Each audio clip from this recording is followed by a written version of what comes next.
Tunaingia vijijini, mijini na hata jijini kukuletea taarifa mchana kutwa. Usiku tunaketi kitako, tunadadavua tukichanganua taarifa na makala muhimu yanayokuhusu wewe na familia yako. Ungana na Bernard Ngozi kwenye Open Forum Political Show kuanzia saa 4 usiku hadi dakika zake kila siku ya wiki kwenye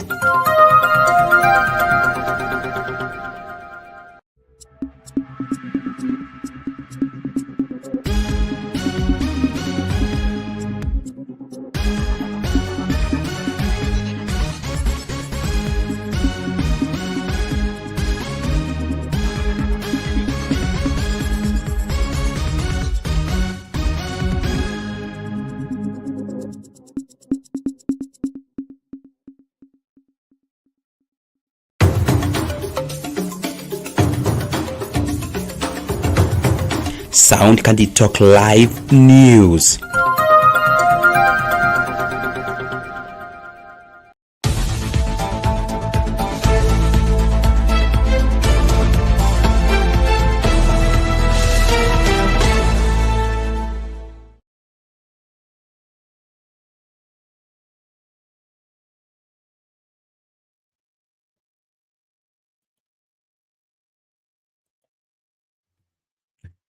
Good day, ladies and gentlemen. We're glad you're watching. Thank you so much for making time to join us.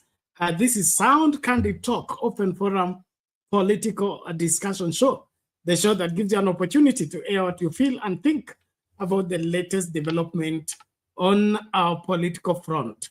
Well, a lot is going on with the Ruto regime. Some of it very, very disturbing to all concerned Kenyans. And these are revelations by insiders in the administration regarding Gachagua and Justin Muturi, former Attorney General and currently CS in the Ruto administration, comes to the limelight by bringing to the surface what has been going on behind the scenes, and that is the issue of abductions. Now, this is linked up to an institution that is constitutional and is charged with the responsibility of collecting information for the security of the country and, of course, for the smooth running of the government. But it appears it is overstepping its mandate and begins to operate into unclear ways or in unclear actions that are leaving a lot to be desired. Well, I believe with the majority of the Kenyans, we had buried the aspect of special branch and a special unit of the government that would be sneaking on Kenyans and infringing on their basic rights constitutionally when we brought in the new constitution, the 2010 constitution. But it just been brought to my attention that there was an act of parliament that was passed hurriedly in the 2014, that is the Ruto administration, that brought powers to NIS that had been snatched from them in the new constitution. And now what is happening could be defended or rather protected by law. I don't know how. I would want to be helped. I'm not a lawyer, that my understanding is limited on that aspect. But what I invite is your input on this matter, because the way it is happening and the way the revelations are coming, we are on the brink of a breakdown of an entire regime by reason of these things that are coming out. So the affidavit given by Justin Muturi is loaded with very, very disturbing realities that I think Kenyans need to discuss and be able to intimate themselves with this, because it appears the Ruto regime, it is not a government operation. It's not whatever a system that is built for the sake of the country. It appears is a gang of convenient players who want to rob Kenyans and pretend to be protecting them. Well, I invite your input. Thank you so much. We are live on Sound Candy Talk Live YouTube channel, Sound Candy Talk YouTube channel, Sound Candy Talk Facebook page, as well as Sound Candy Talk TikTok. Wherever you're able to get us, please make sure that you share the link widely. Get more people to join. Let's have a discussion on this matter. It is very, very disturbing. It's making me afraid that we are losing our country just before our very own eyes. That the things we had forgotten have now been brought back, and the twisted nature of the Ruto administration can't let Kenyans be free and can't let Kenyans operate in the space where they are supposed to operate. It is very sad, and this is what people are forging for, what people are fighting for, and it makes no sense to me. So tuendelee kukaribishana. Nashukuru kila moja. Link ya kutumia kuingia studio nishaweka kwa comment section. Click on it, allow Streamia to configure for you the camera as well as the audio. You will be in this space for us to discuss what is happening. I know this is not a very exciting subject, but I think it is too deep and too important for us to ignore. It's too important for us to ignore. And so please, let's link everyone that would profit from these discussions to come forth and be able to share whatever they know about this. But to me, it has never been this before. I mean, we have had government after government, but the Ruto government is something else altogether. Thank you, everyone. Thank you for joining us from wherever you are. Dahi Abdi, thank you for being here. Esther Stoll, welcome to the show. Thank you so much. Mohamed Ege, karibu sana. Nashukuru kwa kufika kwako. Tuni Muhammad 77 our PS, asante sana kwa kuwai. Karibu kwa show. Asante sana kwa kufika. MNA, welcome to the show. Thank you so much for being here. William Adilo, welcome to the show. Thank you for arriving in good time. Gitonga, karibu kwa show. Asante sana kwa kuwai. Nashukuru kila mmoja. Naomba tafadhali tumakinike kukaribishana. Tuangazie masuala haya kwa sababu yanatuhusu, na tusipoyazungumza basi yakianza kutudhuru, tutakuwa sisi wenyewe ndio wa kulaumiwa kwa sababu tuliona tukanyamaza. Kwangu mimi hapa ni game nyingine ya ajabu sana ambayo tutahitaji kuizamia ili tuielewe ipasavyo, lakini inaudhi kabisa kwa kuwa kile ambacho kinahatarisha maisha ya Wakenya kinyume na sheria ni serikali yenyewe, tena vitengo tofauti vya serikali sasa havisomi kutoka kwa kurasa moja, vimeanza kulumbana. Sasa hii ndio inaitwa Tower of Babel, yani mnara wa Babeli, okay, ambako kuna vile Mungu alichanganya ndimi za wale majamaa walikuwa wameamua kujenga mnara mpaka ufike mbinguni, lakini Mungu akaona vile wako na nia moja, hoja moja, lengo moja, akaona hawa wakiendelea hivi watafaulu katika mikakati yao kwenda kinyume na mapenzi ya Mungu ambayo yalikuwa kwamba zaaneni mjaze dunia. Hawa akasema pana, hakuna kusambazwa dunia, tunajenga mnara unafika mbinguni, sinakaa papa hapa, hakuna kuspread across the world like God intended it to be. And so God decided to scatter them by dividing their tongue. The Ruto regime as a divided tongue, it is now fighting against itself. The insiders are the ones breaking the center, and I believe the center may not hold any longer if this continues. Well, I want you to give us your view. What's your take on this manenos? Tunapoanza na hiyo story ya Muturi na yale anayasema. Kama umekuwa na ufahamu mzuri wa jinsi serikali inapaswa kufanya kazi, hili ni suala ambalo linapaswa kukutisha kama linavyotisha, kwa sababu tutakuwa hapa kwa muda mrefu. Tumekuwa na watu wengi ambao wamejiuzulu kutoka kwa serikali, lakini haya hatujayaona. Kama umeyaona, naomba utukumbushe. Lakini mimi nimeona watu wengi waliokataa kuteuliwa kwa serikali, walioasi kutoka kwa serikali, kuna wale waliresign kutoka kwa serikali, but with this damning implicating revelations sworn in a sworn affidavit, it is alarming. It's alarming to say the least, and so we need to engage.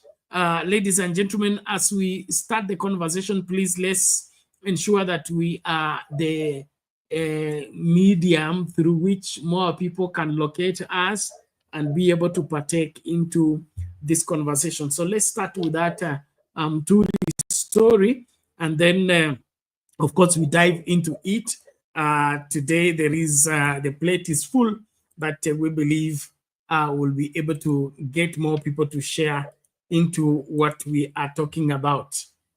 Kwangu mimi haya yanatisha na ni muhimu tuyaangazie, kwa sababu hapa tunaweza kupatikana bila kujua, yani caught unawares. Caught unawares. So kama unakuja studio wahi mapema, wale wakungoja wakati tunafunga ndio tunajaja studio.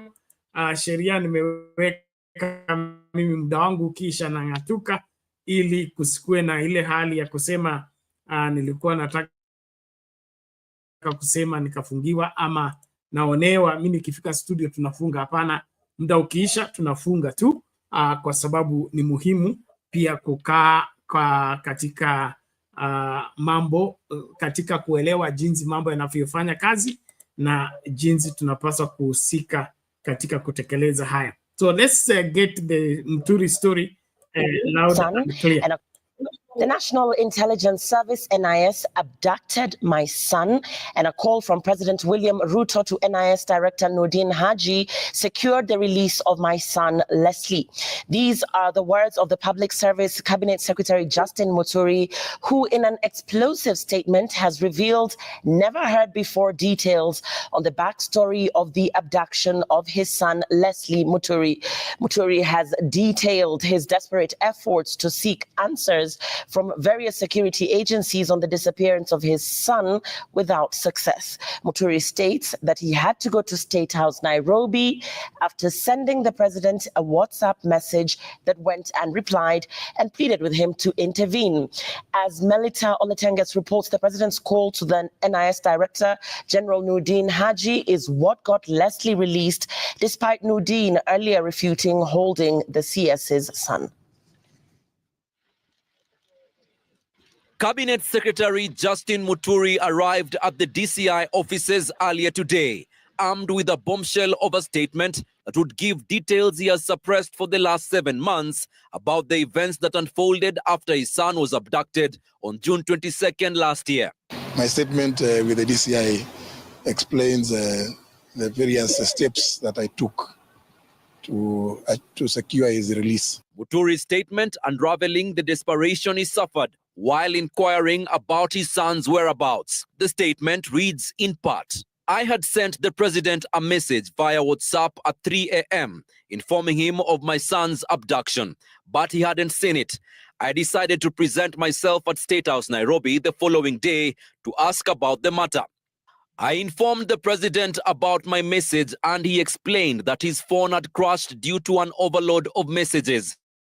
He then called a technician to check his phone since it was still not functioning properly. I requested that he call Nordin Haji directly, and he did. Muturi continues to say, standing outside the pavilion, I heard the president ask Nordin Haji if he was holding my son.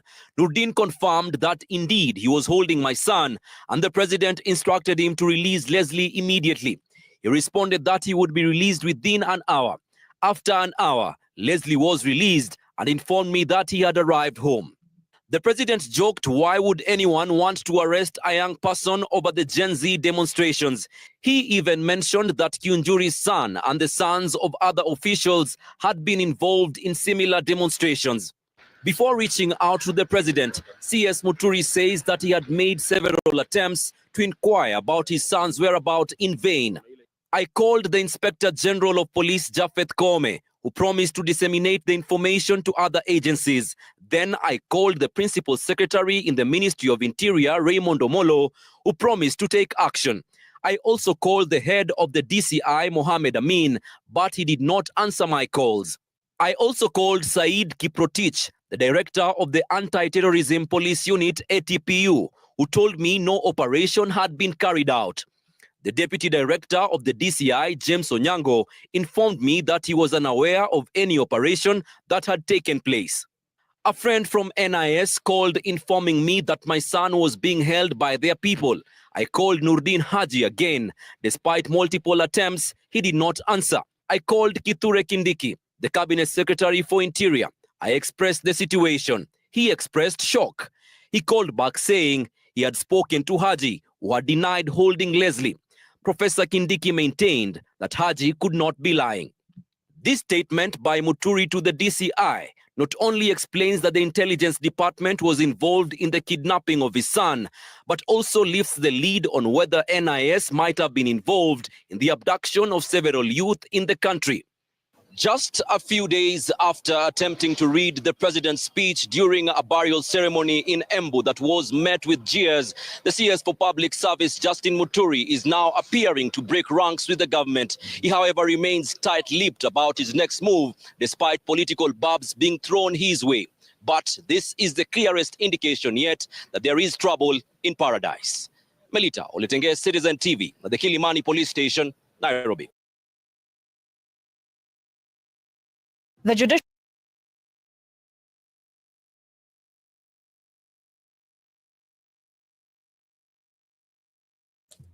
Indeed, there is trouble in paradise, as Melita there put it. It appears we are not dealing with a government. We are dealing with a syndicate that wants to mess the Kenyan lives and turn around and pretend to be safeguarding them. The predator, after is caught catching a prey, it turns around and said it was only carrying it to safety. What's happening in this country? Ladies and gentlemen, as we continue to engage, please karibisha mtu, kumsha mtu, show imeanza na tunazamia masuala haya lazima tuyaelewe ipasavyo. Bwana Kip, vipi? Mzuri sana Bernard. Pleasure seeing you again. And I hate what you said. The topic is important, Bernard. It is important. Sorry? It's not very. The topic is important. Yes. It is very important. So you don't undermine it. First of all, Justin Muturi, wacha mambo ya crocodile tears here, yeah?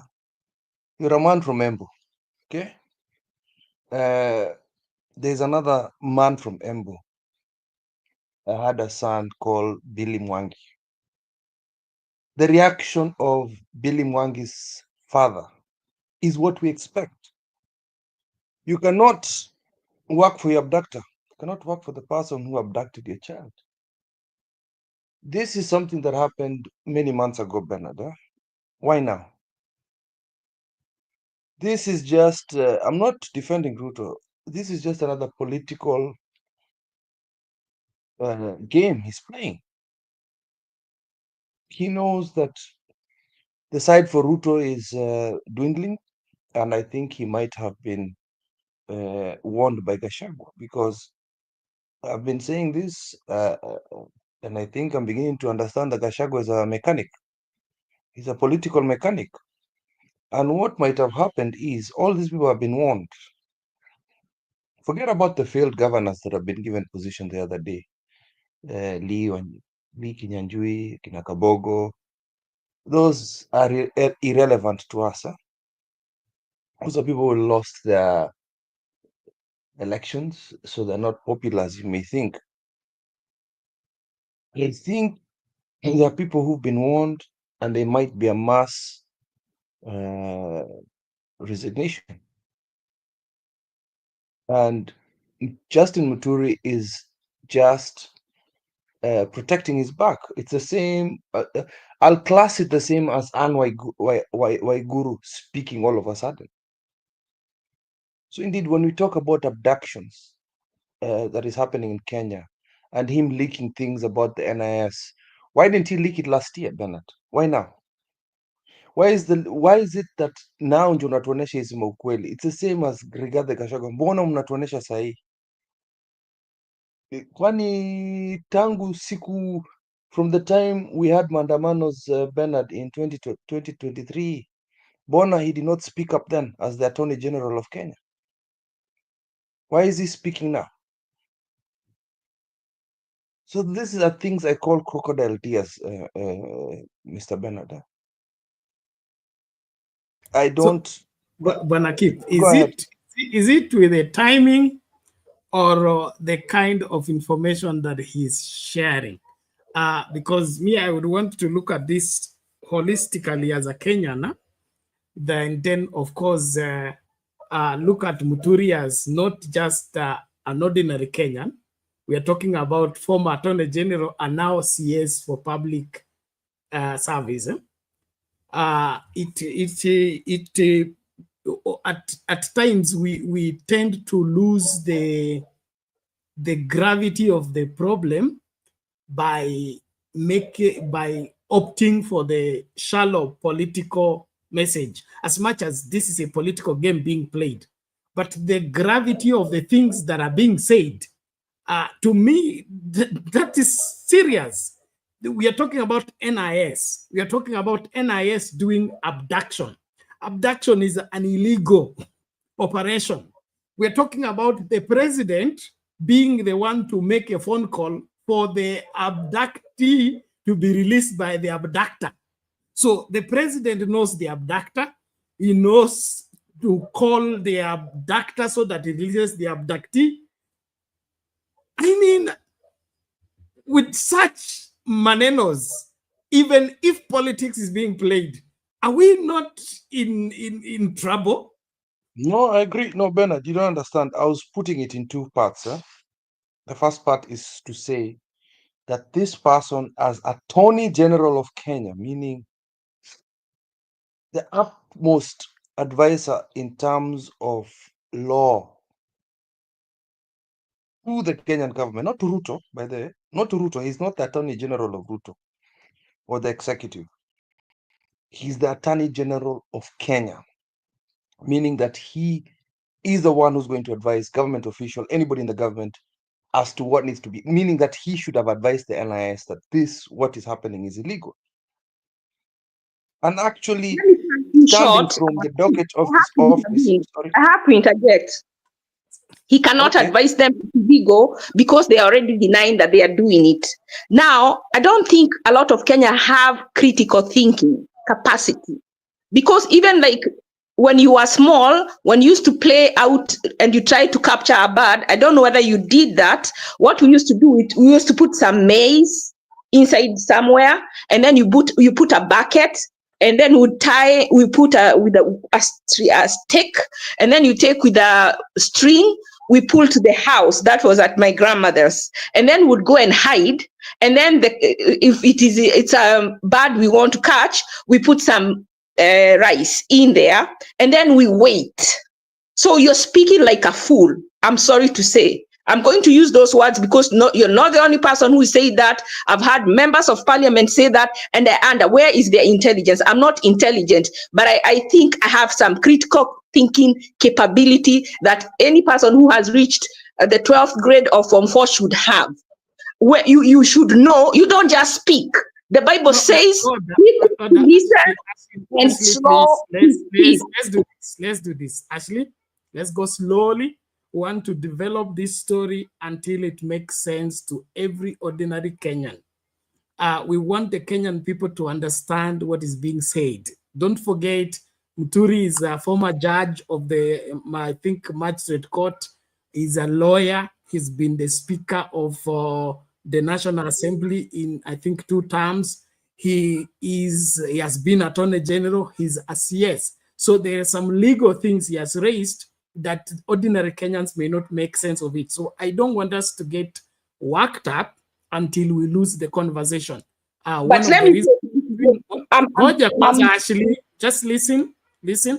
Let's give somebody to prosecute their case, and then we can refute. But if we keep interjecting and getting emotional, we miss the whole point. I think what Muturi is talking about and what Gachagua is talking about and the implications of what they are saying is something that we can't brush it off just like that. And buying into the political explanation is the easiest way out, which to me, it is going to make every Kenyan be at risk and profit the politician. What we seek here is whatever that is raising up as a legal issue, is it within the framework? And if the president is leading the operation of an illegality, what measures are we supposed to do as Kenyans to get out of this? So please, naomba tafadhali, let's give each other time. Let's prosecute our line of thought, and then we will be able to balance it in view of the law and in view of the current state of affairs, please. So make your point. If there are questions arising, we will bring them up. Thank you. No problem, and I don't mind interjections. It's fine. Huh? We are only 3, so it's fine. Can I ask this, Bernard? Actually, hold on, please. Are you rushing anywhere? Just relax. Let's make his point. You're coming in next. We are only 3 in the studio now, so hakuna pressure. Yeah. So let me start again. Sorry. It's, so what I was just trying to say is, as Attorney General, remember, as I was explaining, him being the utmost CS of justice, he's the spokesman of law for the government of Kenya, meaning that he would advise the country against things that would make them vulnerable to illegal things. So they must know the law. So at that point in time, right, he should have either resigned or taken the NIS chief to court, taken Mr. Ruto to court, because of the evidence he's presenting now, meaning that they should have been prosecuted for the abduction, for the alleged abductions. Follow the process. That's the problem with Kenyans. We're going towards the political atmosphere. The reason why I mentioned this, Bernard, because this is a very serious thing. Yeah? It's very serious. If there are consequences for the actions that are taken against his son, and he would have followed the right procedure, Bernard, would have had the chance for this not to happen again for Billy Mwangi, for Kibet Bull, and many others that have been abducted and we've not found. But since it's a political game for these people, that's why I'm saying this is a very serious topic. They have not taken it to the gravity of the seriousness of the situation right now. Your child was abducted. That was the chance for you to protect your family and also for you to protect the rest of Kenyans as a senior member. This man is not young. Let's not play around here. He's a senior member of the Kenyan society. Huyu ni mzee. This is namwitanga guka. You understand? Ni kama baba yangu kabisa. So what I'm just trying to say is, yes, we can talk about it right now, and what I want us to avoid is excuses. We avoid excuses as to what both parties have done. One has committed the crime, and one is using the crime for political gain. That's what I'm trying to say, Bernard. Mmoja amefanya hiyo makosa, huyu mwingine anatumia hiyo makosa ku uplift himself. They're both wrong. What I need to see is, look at how Billy Mwangi's dad was. Alienda kotini, alienda kila mahali kitafuta kijana yake mpaka akapata kijana yake. You cannot tell me that the first thing you want to do is call sijui Ruto Njaku, release your son. What about the other abductees, Bernard? What about all other kids who have been abducted? The next thing you do, you take another position umepatiwa na the abductor of your children, Bernard. And you're going to face that man every day when you're going for your cabinet meetings. Honestly speaking, Bernard, that is my point. I'm not saying that we should ignore the fact the procedures were done wrong by both people. The first one is the abductor, and the second one is the victim. And this time I'm victim blaming. I am victim blaming. Your child is just a trophy to you, Bernard. Thank you. Now I can take any questions.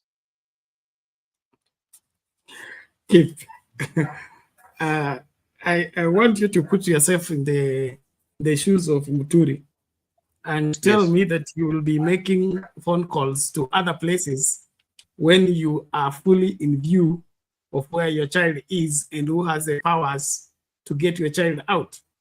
Just for example, there is something wrong with the broadcast here at Sound Candy Talk. You will not be calling another person who is not related to Sound Candy Talk to fix the problem. Muturi was the Attorney General, yes. He was in the government. And when he got the summon that the information that his son is missing, he has been abducted, not that he's missing, he has been abducted. And from the information being shared, the call came from the son's wife. So daughter-in-law calls father-in-law to inform that the son is missing, has been abducted, and the vehicles that abducted him are from the anti-terror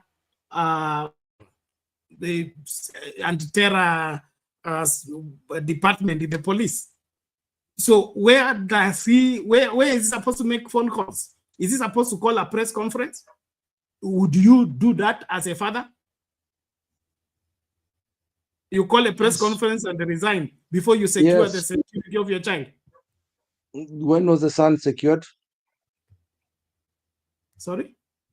When was the son secured? I think it was after his attempt to get to the president that did not succeed. He said he sent a WhatsApp message. The president did not reply. So he chose in the morning to wake up at State House. After he made phone calls to Kindiki, made phone calls to PS, who are internal security, to the IG, who are all out of out of the picture as far as where his son is and who has abducted his son is. Okay. Now, what happened after all that?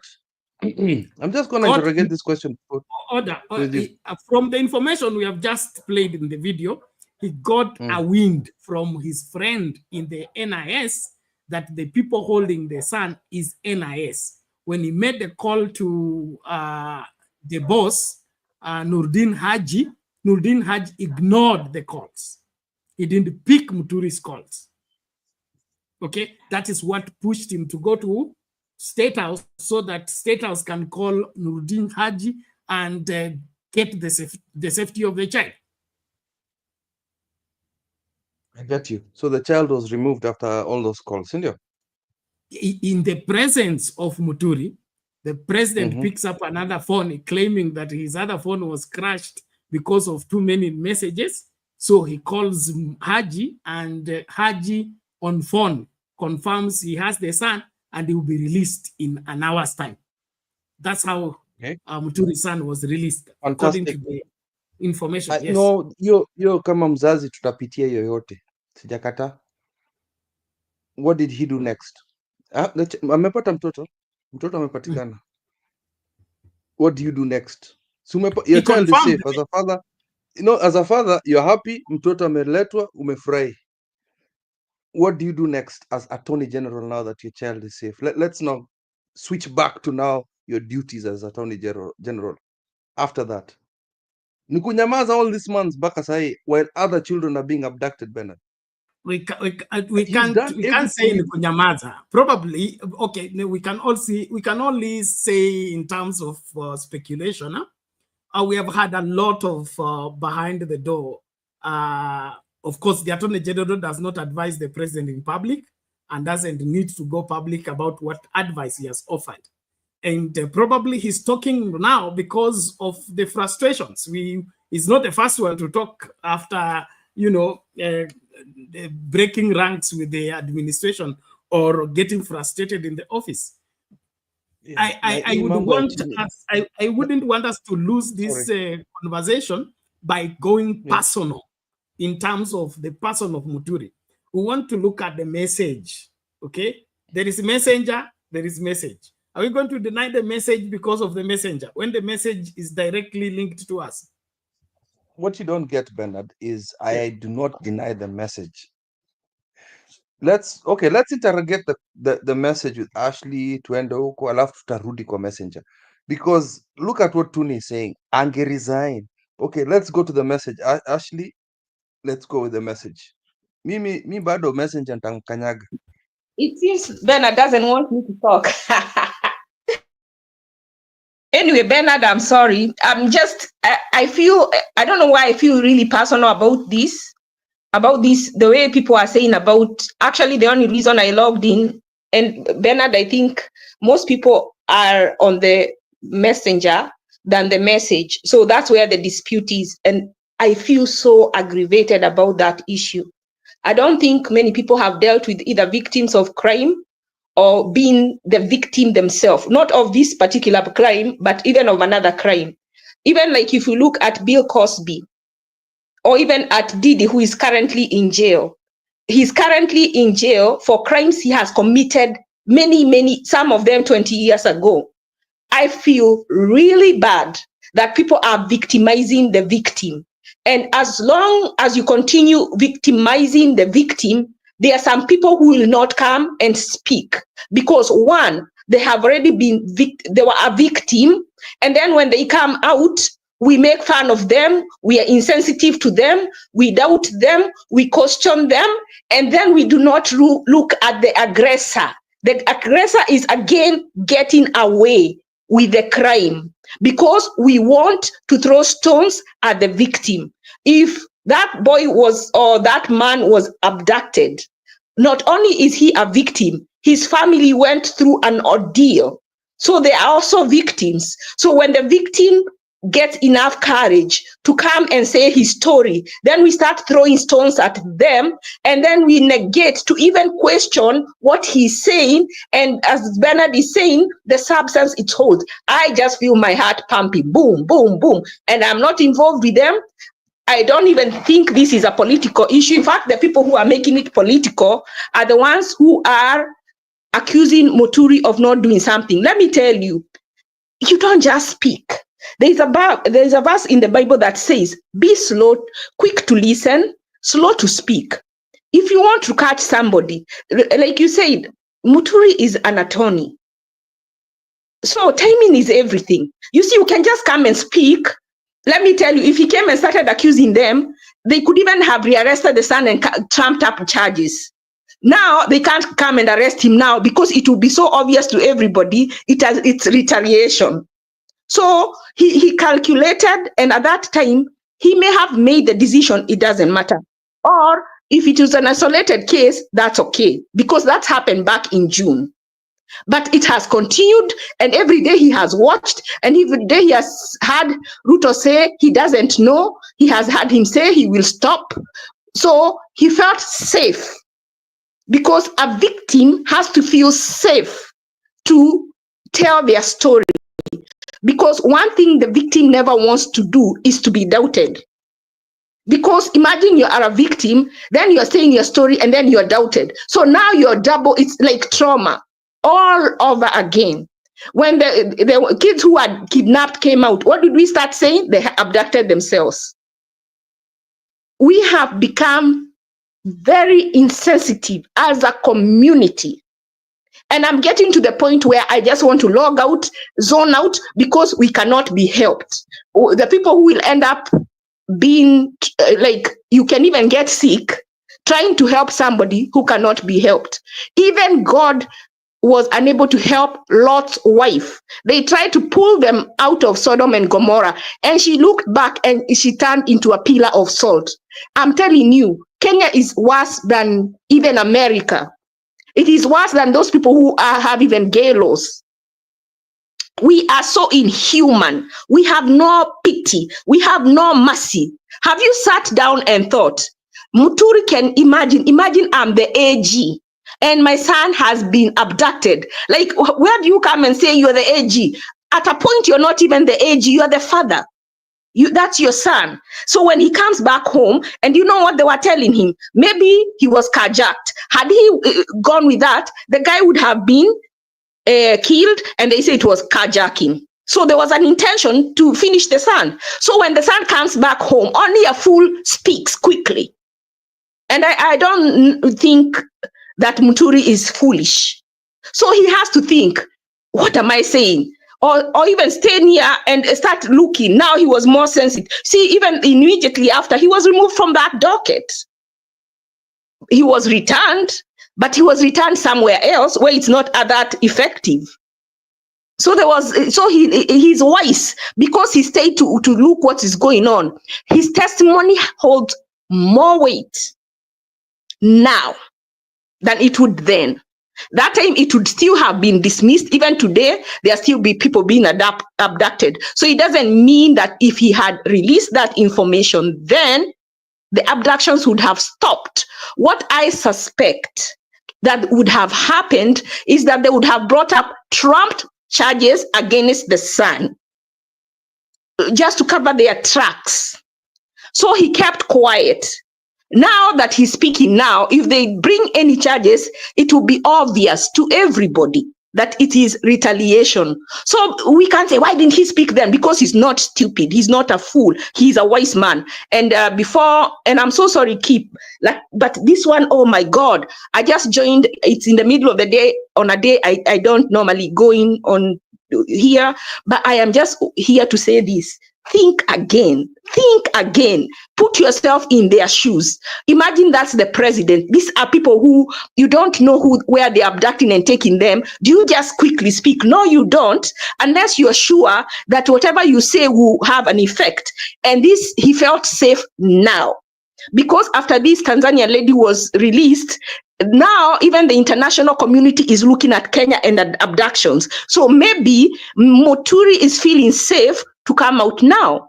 Maybe some of the people who knew that issue then have told that issue to the international community or to SIC, and they advised him, come out now. Because he can even be eliminated. Remember, during the 2007, why people were eliminated was so that there will be no witness. Now, even though they take him anywhere, and that is why everybody that has a case should speak and speak on social media, so that even though they eliminate you, there is evidence. There is evidence. So there is nothing that they can do. When you keep quiet, then you make yourself, and we should encourage people to speak. Ruto has not denied. Nudin Haji has not denied, yet Kip wants to come here. And when you dilute the person who is speaking, then the message bears no weight if you dismiss and start questioning the victim, because not only was the son a victim, even the family was a victim. So let us be careful how we treat victims and their family. Let us be sensitive. Let us be sensitive. We call ourselves a God-fearing country. Let us have that God-fearing in us. That's what I'm going to say. So let me finish the analogy I was going to give. When I used to be small, we used to play a game. We would get a basin and we would put it outside. We would put some rice. We would put a stick and a rope. And then we'll go inside the house and wait for the bird to come. And then when it came inside to eat the rice, would pull and lock it in. So I feel like Muturi may not have, maybe when that happened, he thought, okay, this is an isolated incident, people got lost, and he kept quiet, but it has continued. So it is like that rope. Maybe he didn't know one day he was going to use it, but I feel what he has done now has actually locked in this case for ICC more than without his testimony. It locks it in.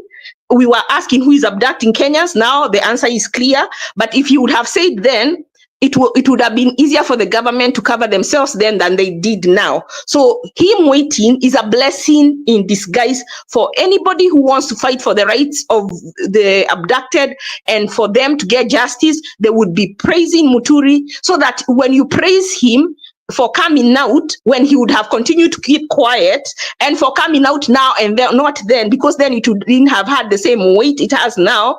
We will encourage other people to give their story. But as long as we continue victimizing the victim, even other victims who are quiet will not come out. We have seen even during this case of Didi, most of those things that were done in the 90s. Most people, when they become victims, they don't talk. They talk 20 years later, 30 years later. So we have to, Bernard, I'm going to close by saying, bring a psychiatrist or someone who has done psychology so that we can talk to Kenyans and let them understand that for a victim to come out, we should encourage them so that others who have gone through the same experience can come out. But as long as we continue victimizing the victim, what we are telling others is to keep quiet, or they will be taken through the same ordeal once more. Thank you. So actually, thank you. You have made your point, and I get where you're coming from. Me, what I seek is one, the truth; two, a proper understanding. Nikimuuliza Kip, because he's the one who wanted Muturi to be lynched for speaking late. But I buy into the theory of Muturi responded not as an attorney general, but as a father to secure the child. And in the sense that the attorney general it's tied to the legal operations of the government. And the legal operations of the government are very close to the security operations of the government. I am saying in view of there is no much distance from NIS to DCI to Attorney General's office, okay, and to the police operations. All these things are intertwined. So if we are working, we are colleagues, we are working in the same sector, security sector, generally, if you could call it that way, and you have information for my son, when you keep, when your head were NIS, okay? Na umepata information kuhusu mtoto wangu, unapanga kwenda kumnasa, okay? What do colleagues do? Should I be shocked that you came to arrest my son, or as people who are working in the same section of the government, at least give me kind information, okay, that there is this thing we are trailing and is directing us to your son's door. And so don't be shocked, my boys are going to collect your son for interrogation. So that when my son now calls me, okay, that is being abducted or is being arrested, I'll be in view, okay? It is a police procedure. They are checking out information. If you are clean, you're okay. If you're not, you're not okay. But you sneaking to my son when we are colleagues at work and then refusing to pick my calls until I go to your boss, I wanna keep. Is that how things work? Okay, sawa. Sawa, aliingia tu kwa tundu la nyoka akaumwa, hiyo ni sawa.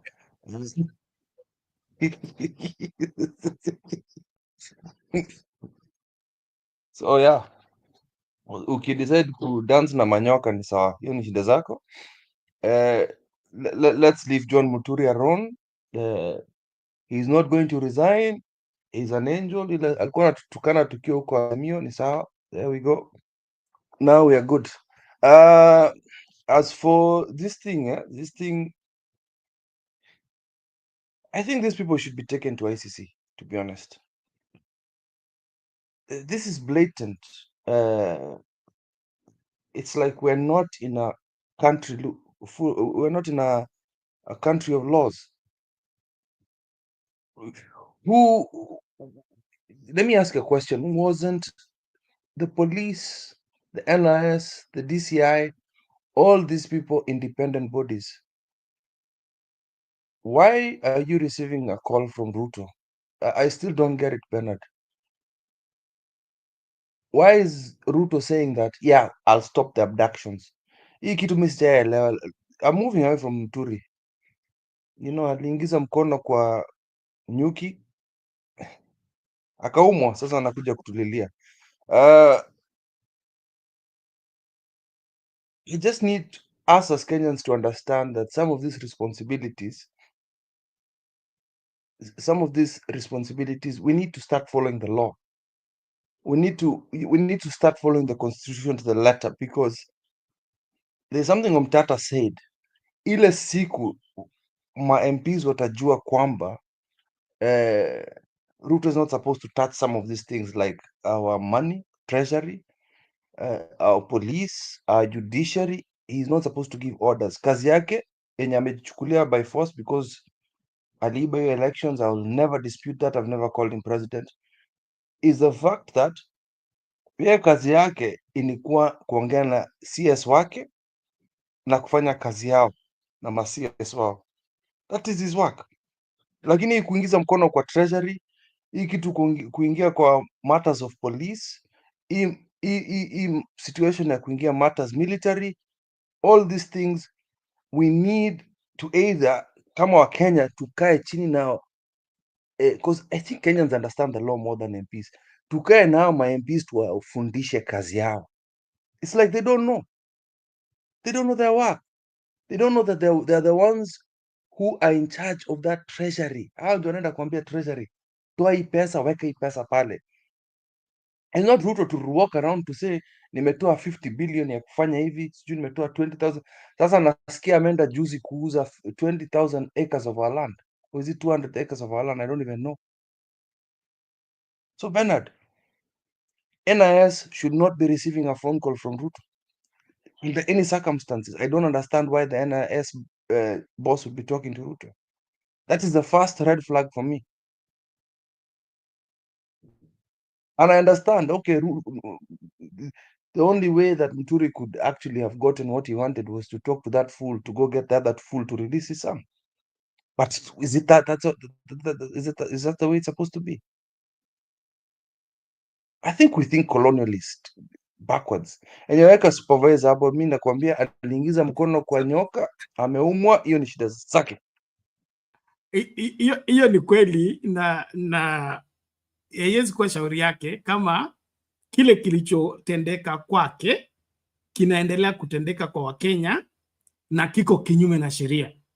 So shida yangu ni kwamba haya mambo yanayofanyika kinyume na sheria yanafanywa na serikali, na saa hii sasa at least tuko na kitengo cha serikali ambacho sasa kinapewa hiyo lawama na kuna evidence ya kuonyesha walifanya. Okay? Na katika hii kufanya, mhusika mkuu, okay, ni Ruto mwenyewe. Okay? Alihusika kusecure the release of an abducted person.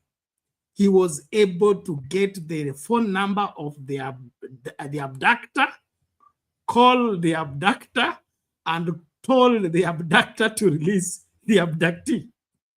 Now, the red flag, as much as it is Ruto making a phone call, the red flag could be how come there is abduction, or rather arrest, if we can glorify it by calling it arrest, but the IG, Inspector General of the Police, hajui. CS wa Interior, hajui. PS wa Interior, hajui. Okay? All the people around the security sector are not aware. Okay?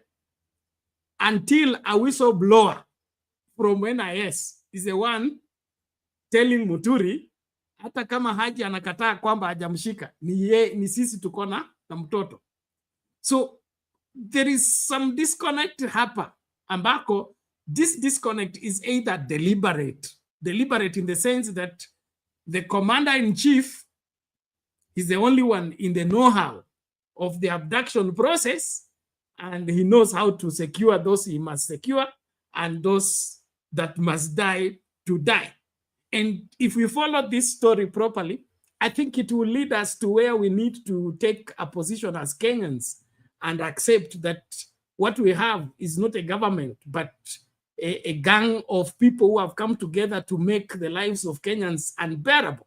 And if that is the case, then opening a case against them and dealing with them rightly would be in view, other than us assuming that we have a legal government that is operating legally when they are behind the illegalities that is putting the Kenyan lives at risk. So as I bring in the supervisor to supervise the conversation, I also want to quickly respond to what Asil 2 TV is bringing up. I appreciate your givings, but this has been a very normal response to all matters arising, majority of matters arising. There is a question you're asking about when he was Attorney General, the people were killed. Okay, Azimio Demos in 2022, 2023, people died. He was Attorney General but never said a word. Was it okay? And then a very soul-searching question, which it has to be addressed, but let's address it in view of the whole operations of the government, because this is not an isolated case. You notice that the whole of the Kenya Kwanza administration was happy with the way the security forces brought down our soldiers, or rather our foot soldiers, in the demos. And it's a sad reality. But we should not dismiss this story because of that, or justify this story because of that. We want to get to the bottom of why do these things happen. And when they happen, in certain places, they keep quiet. In certain places, they make noise. Why is that the case? And how do we solve it? Because if we only end up saying we blame Muturi did not speak, he's now speaking because amefikiwa na lazima afikiwe ndio aongee, that's all we'll get. The gossip around it, the agitation around it, and that's all. But if we dig further to get to the reasons behind this and how to address it, I think we'll be helping more than just, getting even. I think getting even is not the really aim of this discussion.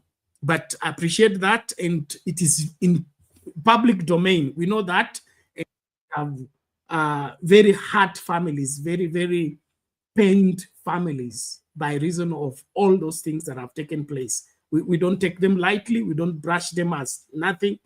But we believe that one day there will be justice for the victims of all the impunity that the government has visited on its own people in their own country. I pray for that day to come quickly. The supervisor, how are you today? Hi, habari bwana. Niko salama. Hey, niliona group of schools. Did you pass exam? Unajua Bernard, ukikutana na hippopotamus ikuwa inakula nyasi kuambie. Na by the way, crocodile huko nimemwacha amepata homa. He's very sick. Akona malaria.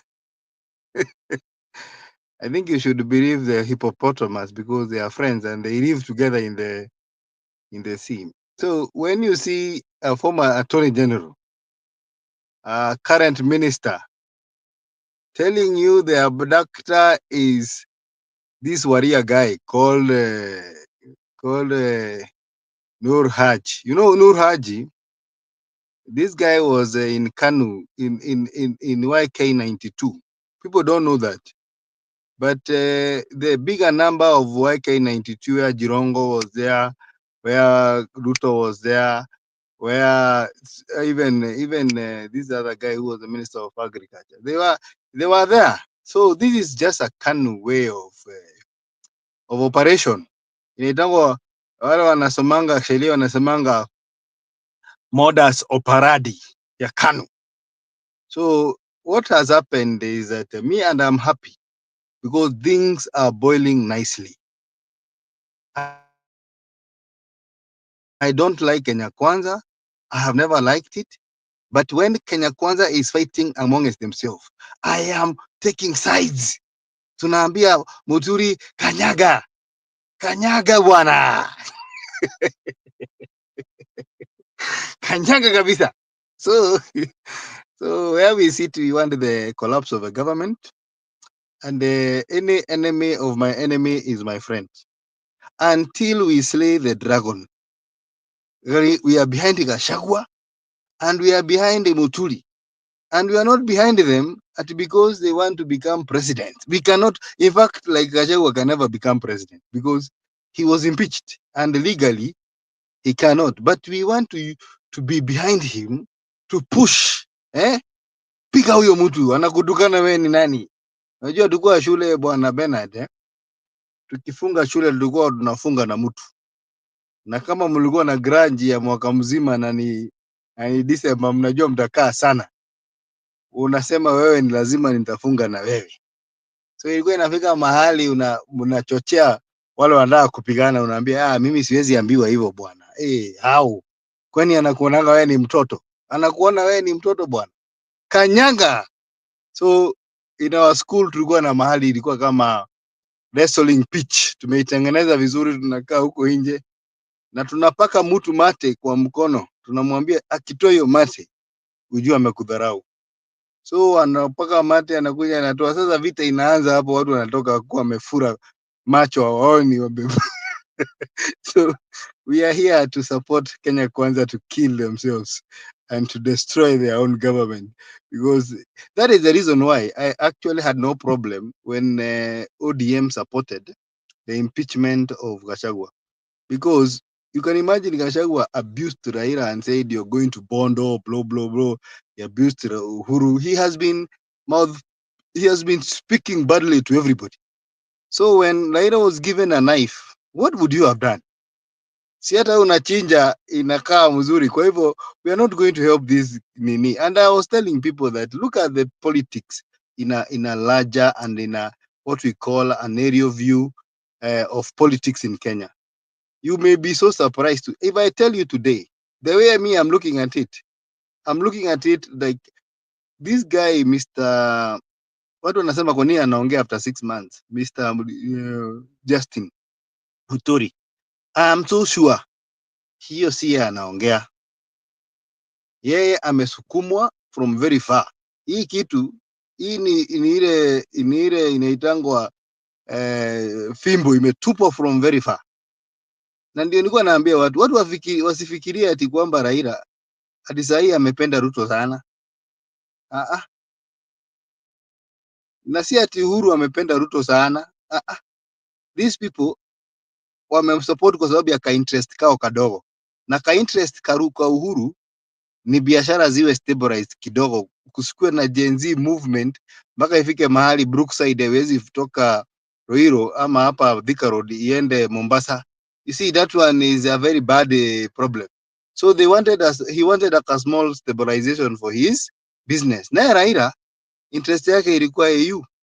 So these interests, if they are not met, these people are still going to bring this guy down. And I can assure you, this government, it is not led by Ruto.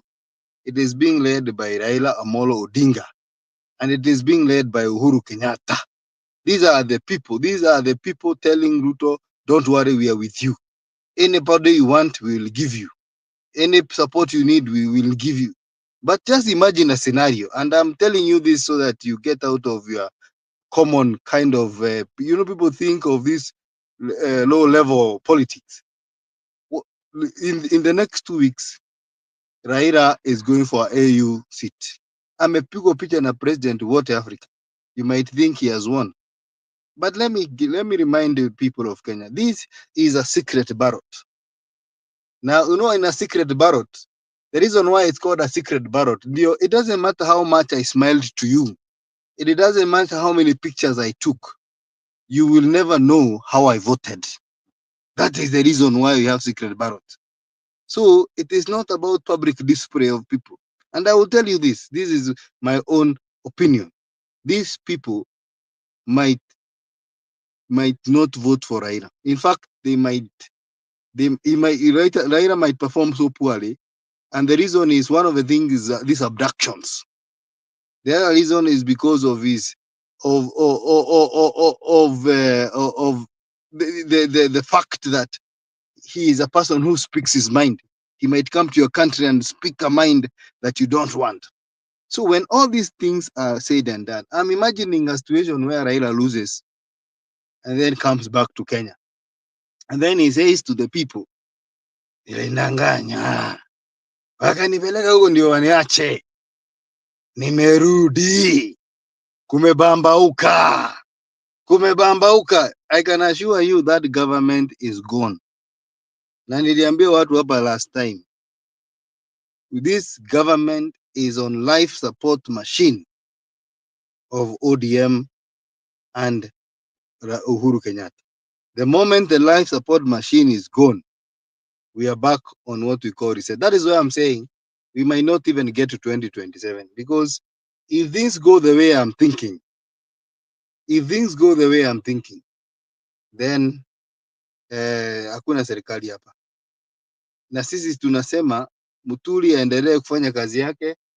You know, this house of Uda, Bernard, it's a house that is built, it's a broad-based house, which has so many people that have very many opinions. And I can assure you, so far, what is sustaining this house is because all bloggers and all vocal politicians have been put in the pocket.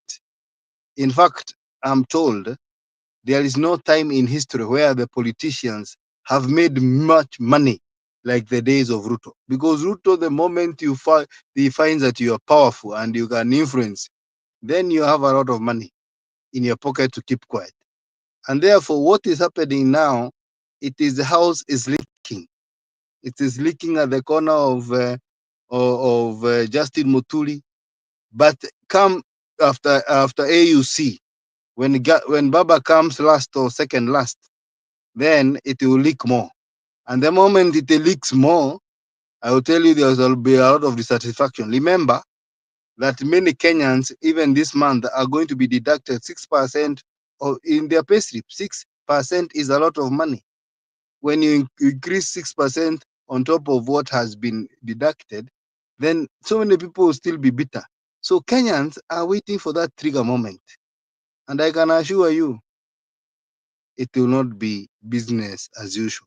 Kwa hivyo Muturi to support yeye, wakanyagane kabisa, na wale wanasema ya kwamba ati kwa nini hakuongea akiwa zamani, hiyo it doesn't justify the abduction. It does not justify the abduction. I'll say this, even Uhuru Kenyatta, there were abduction and killings. Even Kenyatta, there were abduction and killing. Kibaki, there was abduction and killing. But that does not make it right. It does not make it right. It has to end somehow. So if it is going to end with Kasongo, let it be so. And we will make sure that it is ending. And that is why we are all of us here tumepata emails that all the presidents in Africa, we are talking to them on emails. Tunawaambia kidogo muchunge hiyo kura, so that at the end of the day, we want Baba back. Tukuje we fix this country once and for all. In my own estimation, I think tukipata hii finance bill ikasirishe watu na Baba amerudi, mwezi wa 8 hii mwaka tutakuwa na interim government, na hiyo interim government will be selected by the church and the many people who are respected in this country. Those are my opinion. You might deny or love them or hate them, but you see, in politics, never take anything for granted. Kwa hivyo, kwa hayo machache bwana, tuko hapa. Kama kutakuwa na mjadala ingine tutaendelea. Asante sana. Asante sana bwana supervisor, tunashukuru. outlook and your position. You are calling it your own opinion. Thank you so much. And ladies and gentlemen, as we engage, karibisha mtu, like video, piga kura yako. Hiyo ni muhimu sana. Na kama uja subscribe, please subscribe. Remember, we are resubscribing on Sound Candy Talk. I'll be sharing the link shortly. Let's be active to ensure that we are resubscribing as well as getting more people to subscribe. We must get the channel functional again as it has always been, and that is by your input. And then, of course, as we look at this thing holistically, there is only one place where Kenya will be safe and every Kenyan will be safe, and that is when Kenya is operating according to their constitution. The moment it is taken out of the constitutional processes and constitutional systems, we are not safe. It doesn't matter who is doing that, and it doesn't matter the intention of the person who is doing that. The only safest place for each and every Kenyan and each and every sector of our country is concerned, it has to be within the framework of the constitution. Nikikuja kuchukua shamba lako kinyume na sheria, njia pekee kupata hilo shamba ni kuprove kwamba nilikuja nikachukua shamba yako kinyume na sheria. Lakini kama sheria sio kitu nimekuja nikachukua shamba lako, basi hakuna vile utanisukuma kutoka kwa hilo shamba. You will need to resort to other spiritual measures of which I will be discussing later. But what I want us to appreciate is that let's not justify anything, especially when it's going against the tenets of our constitutional provision. And the safest way for us to fight Kasongo and team is to bring them back to the constitution where they are running away from. They are safe as long as we give them the leeway to operate outside the constitution. We can't control them. Ni kama kuchukua samaki ukimtupa kwa maji. Ruto operates very well outside the law. Bring him within the framework of the law, he gets curtailed and he gets controlled. And so as a people, we are only safe when we insist on the rule of law. So let's do what is right. Now, as we keep naona mic yako iko ready. Karibu. I have a question for you and for everybody else, something dangerous that Murkomen is about to introduce. I think you guys have heard from our brothers and sisters in the Arabic world, Saudis, where they've blocked most of social media. I think Murkomen is working towards doing that because I think the war that ODM and Raila had placed to him on the streets, amepuliza hiyo kidogo. But now this social media war, this what my Mr. Kamau, the driver, amesema on the bus kwamba hii mambo ya kuandika ma emails X TikTok na yourself on YouTube, I think they are doing a plan to try and muzzle you as Kenyans. So I'm wondering what you think. Him saying that he wants social media companies to come and have presence in Kenya so that they do what, Bernard? So that they do what? It's part of the one of the craziest things that I've had in recent history. And I think I responded. Somebody sent me that very early in the morning, and I responded and said that it is clear that these people don't understand the time they are living and how they can govern a country in a free space. They love controlled areas. The truth is, they are not the first ones to be in power when there is internet and there is cyber. Uhuru has been here. When Twitter became too much, he is the one who left Twitter. He did not close Twitter. He left. He said, I cannot stand the heat in the place. And continued. When the newspaper became something, alikuwa kwanza kusema magazeti ya kufunga nyama. That meaning he didn't want to control the internet. So the wildest imagination is that Murkomen can control the internet. and wants companies to come and be registered in Kenya so that he can be threatening them that I will deregister them, the way he's doing the mainstream media. Royal media cannot do what they are supposed to do. They are threatened that their license will be withdrawn. NTV cannot report what is supposed to report. They are threatened that their license will be withdrawn. It's the same with KTN and the rest. That's all he's talking about. And to me, it is too late for him. It's too late for him because there are different ways to find a way around it. Even if they close the net around, we can tap it elsewhere and still get the work done. And so the best thing for Murkomen and team is to go and check the Constitution and operate within the framework of the Constitution and learn on how to respond to what they should respond on. The best way to make sure that the social media and the other media houses are going to report well about you is do the right thing. As long as you keep doing the wrong thing, there's no way we are going to say that you're doing the right thing or you're doing good for the country. So instead of them correcting their wrong, they want to go and stop people from telling them that they are doing wrong. How is that possible? You continue doing wrong. We tell you stop doing wrong. And then you don't want to stop doing wrong, but you want to stop us from telling you that what you're doing is wrong. It doesn't work. So Murkomen and their imagination, they are not the first ones. There has been many attempts to do the same, but I don't think they will get away with this. And any member of parliament or any legislature who goes to pass those kind of laws, and the way there is something about NIS that has been sneaked into the law, which I'm being told it is valid. It was passed among those, unakumbuka tyranny of numbers, the security laws that were passed then. They gave NIS powers to arrest, which had been withdrawn from the amendment of 98 and the new constitution. NIS has, I will be reading even the duties of NIS. They should gather information, secure the country, but they don't have powers to arrest. That power to arrest was left for the police and the IG. But in those security laws that were passed in 2014, they sneaked in and gave the NIS the powers to arrest the way it used to be with the special branch under Moi. And so it appears that that's where Ruto is capitalizing to bring back those old laws and introduce the old order in the new order. And so those attempts will be there, but we need to be more vigilant and refuse them. And as long as they mean or any law is going against the constitution, that law is invalid. So ni Wakenya wachague.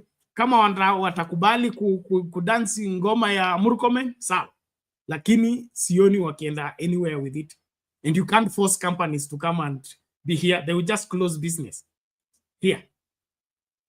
Okay, utaki YouTube in Kenya, it will go. You utaki Google in Kenya, they will go. You don't want Facebook in Kenya, they will go. And then what will you be left with? Digital jobs.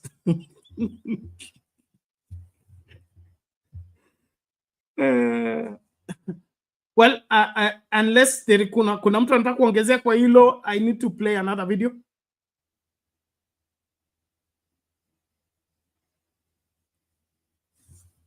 Right. Then let me get this video and then we can proceed with the conversation. Here we go. Sorry, where are we?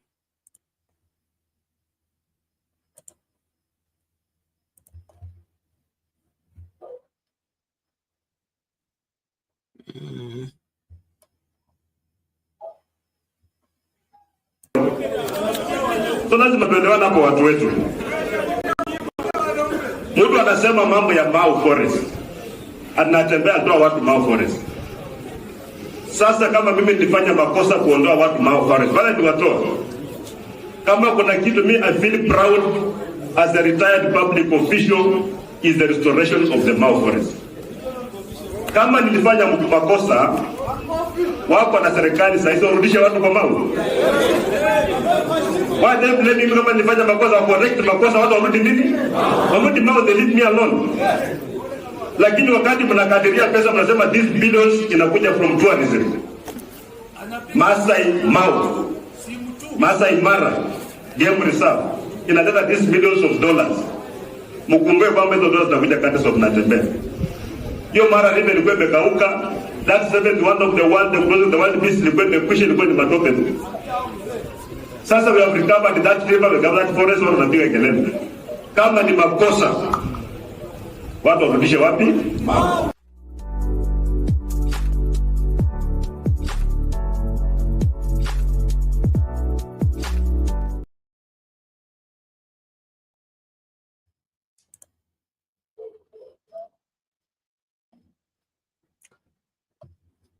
Okay.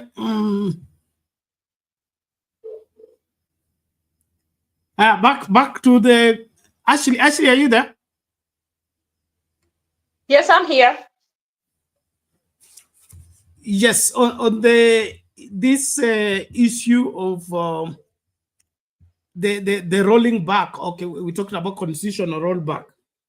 The aspect of trying to sneak things from the old constitution into the new constitution and turning them into the current law. Are you not seeing that that is systematically what the Ruto administration is doing, and Kenyans should be vigilant about it? It appears they are swallowing it. Who can see? Exactly, Bernard. And there's something good that you said about that we don't have a government, which is true. Ruto was constitutionally elected, but he's ruling in a constitutional way. What we actually have is what they have in Haiti, where we have a president who is butchering his own people, just like they are doing in Haiti. So I don't even know which piece they are keeping here. There, well, in Kenya, they are doing exactly the same thing Barbecue is doing in Haiti. So we do not have a constitutional government in place. So we should not be surprised if they do anything. If they can kill, killing, there is no going back. We can repeal whatever law he puts. But when he has killed, I think when we reach there now, it is time to think how to remove him. He will do anything. And I was telling someone, they are saying, no, we wait for 2027. This new law that you're talking about, they have said you cannot speak evil of the government. So how are you going to contest against him if you cannot speak any wrong that he's doing? He was afforded the freedom by Uhuru, kutangatanga. And that is where he was able to spread the hustler narrative. But he wants to silence us. And the reason he is putting it on social media, because the diaspora is the one which is very active and they cannot censor them. So if you're in a WhatsApp group or in a forum like this, they can censor you, so that these ideas from the people who have gone outside the country and have seen how a functioning democracy works are not able to inject it into the country, so that instead of it's like benchmarking. So what we are actually doing is sharing the good practices. And even with my own people, I've noticed there's something about Kenyans. This one of victim blaming, I'm going to go back there. Where I am, it is rare for people to blame a victim. That is why I am shocked. There is a lady I saw on the newspaper, she faked having been kidnapped. They looked for her, they did an investigation until it was discovered that she had lied, because almost everywhere has video, even on the interstate. And then at that time, she got her punishment. And at that time, people came and they attacked her. They were mad with her for lying, because a lot of resources were used to go and find her. But if someone comes, because it takes a lot of courage, and I want you to call anyone who can agree to come here, who has been a victim in Kenya, who has spoken out, and ask them, what did it take to speak out? It takes a lot of courage for someone to come and speak. Even for someone like Justin Muturi, he must have been shocked that his son can be not arrested, abducted. And when he calls all these heads, they are saying that maybe he was carjacked. Now, when someone is telling you your son was carjacked, what it means, they can kill him. And nobody will be to blame. Even the president was refusing to pick his phone call. I'm going back there because had he not been aggressive to go and talk to the president, maybe today we would be talking about a late. He would have actually died, and maybe they would have set it up to look like a carjacking or somebody who took him because, to ask for money, or maybe, it could have been framed. And someone is asking why now Muturi said that he's been waiting for them to charge him. If they had arrested him, had he spoken sooner, he would have been charged. So we thank God for giving him wisdom. Maybe he didn't, maybe he was just scared, or he just let it go. And maybe somebody or something made him feel, I can't keep quiet anymore. I have to speak.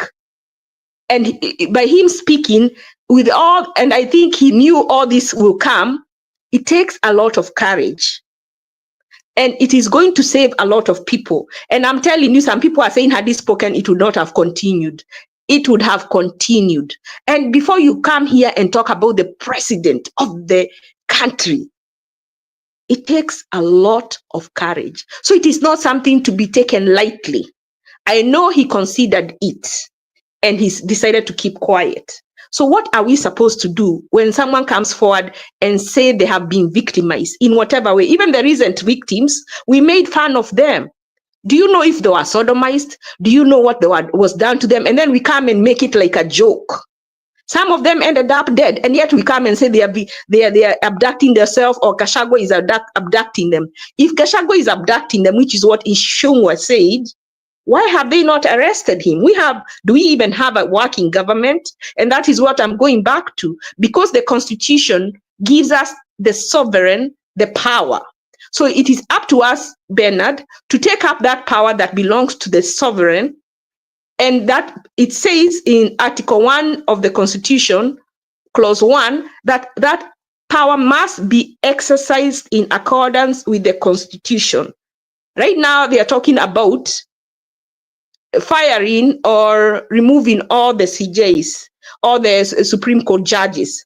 If I was the Supreme Court, this is the right time to let people bring this motion where it says that people may exercise their sovereign power directly or through their democratically elected representatives. I think it is the right time now. If there is a case before them addressing this issue, they should address it as quickly as possible. And just by the stroke of pen that put Ruto to power, may CJ Kome take that stroke of pen and put him out of power. Thank you. Okay, thank you, Ashley. Response to that? Can the Supreme Court end the government? No. Imeshalipwa na hata waliweka unajua hiyo shimo ya nyoka bana, wengi waliingia na wakeka mkono. So for me, there's nothing that can be done other than ask the people. Ask the people. This reliance on us saviors, Kenyans, is just the worst thing we can do. We are the only ones who can do. I like this young man who came and the time we wanted to impeach Ruto as a people. When Opiyo Ndaya was the chairman of that particular public participation. And we want to change the constitution in a way that we, the people, from Article 1, may,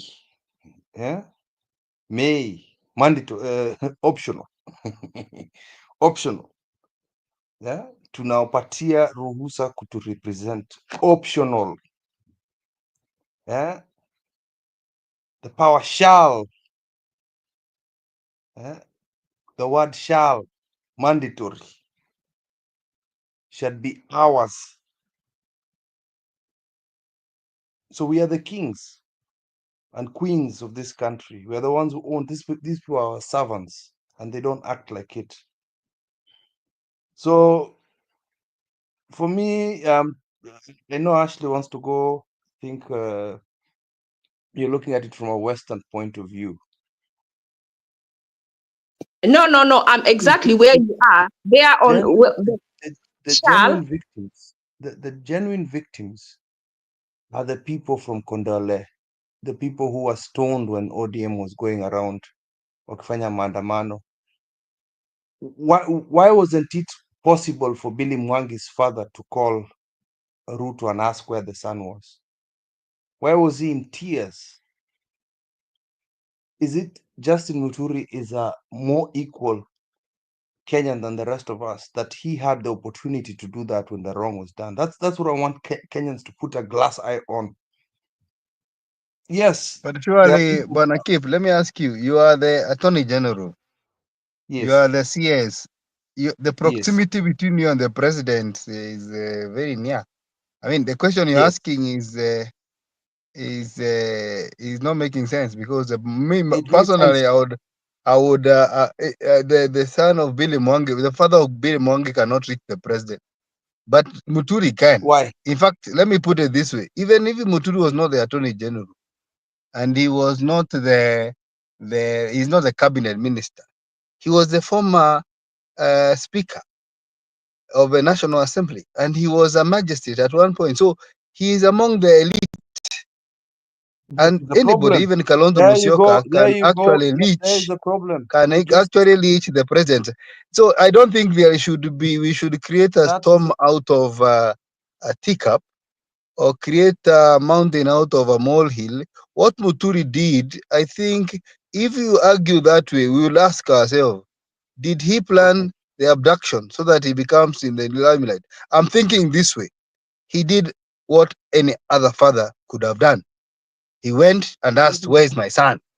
And he was told, "It is, let me call NIS boss." You see, the thing is, we are not supporting, or we are not condoning, or I mean, we are not in love or want to glorify Muturi.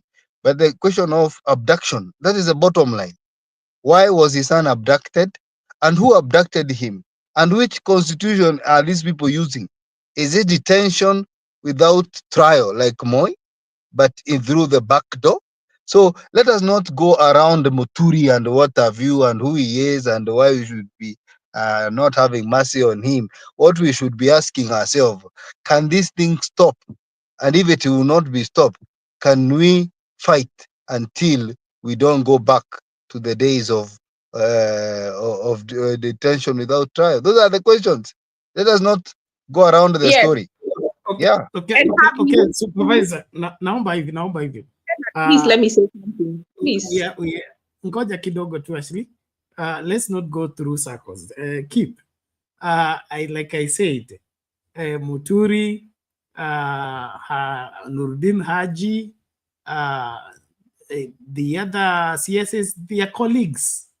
They work in the office, in the same office. So reaching each other, it's normal. It's just like when I want to sign out earlier, I will not go and look for somebody who is not on this channel to continue with the program.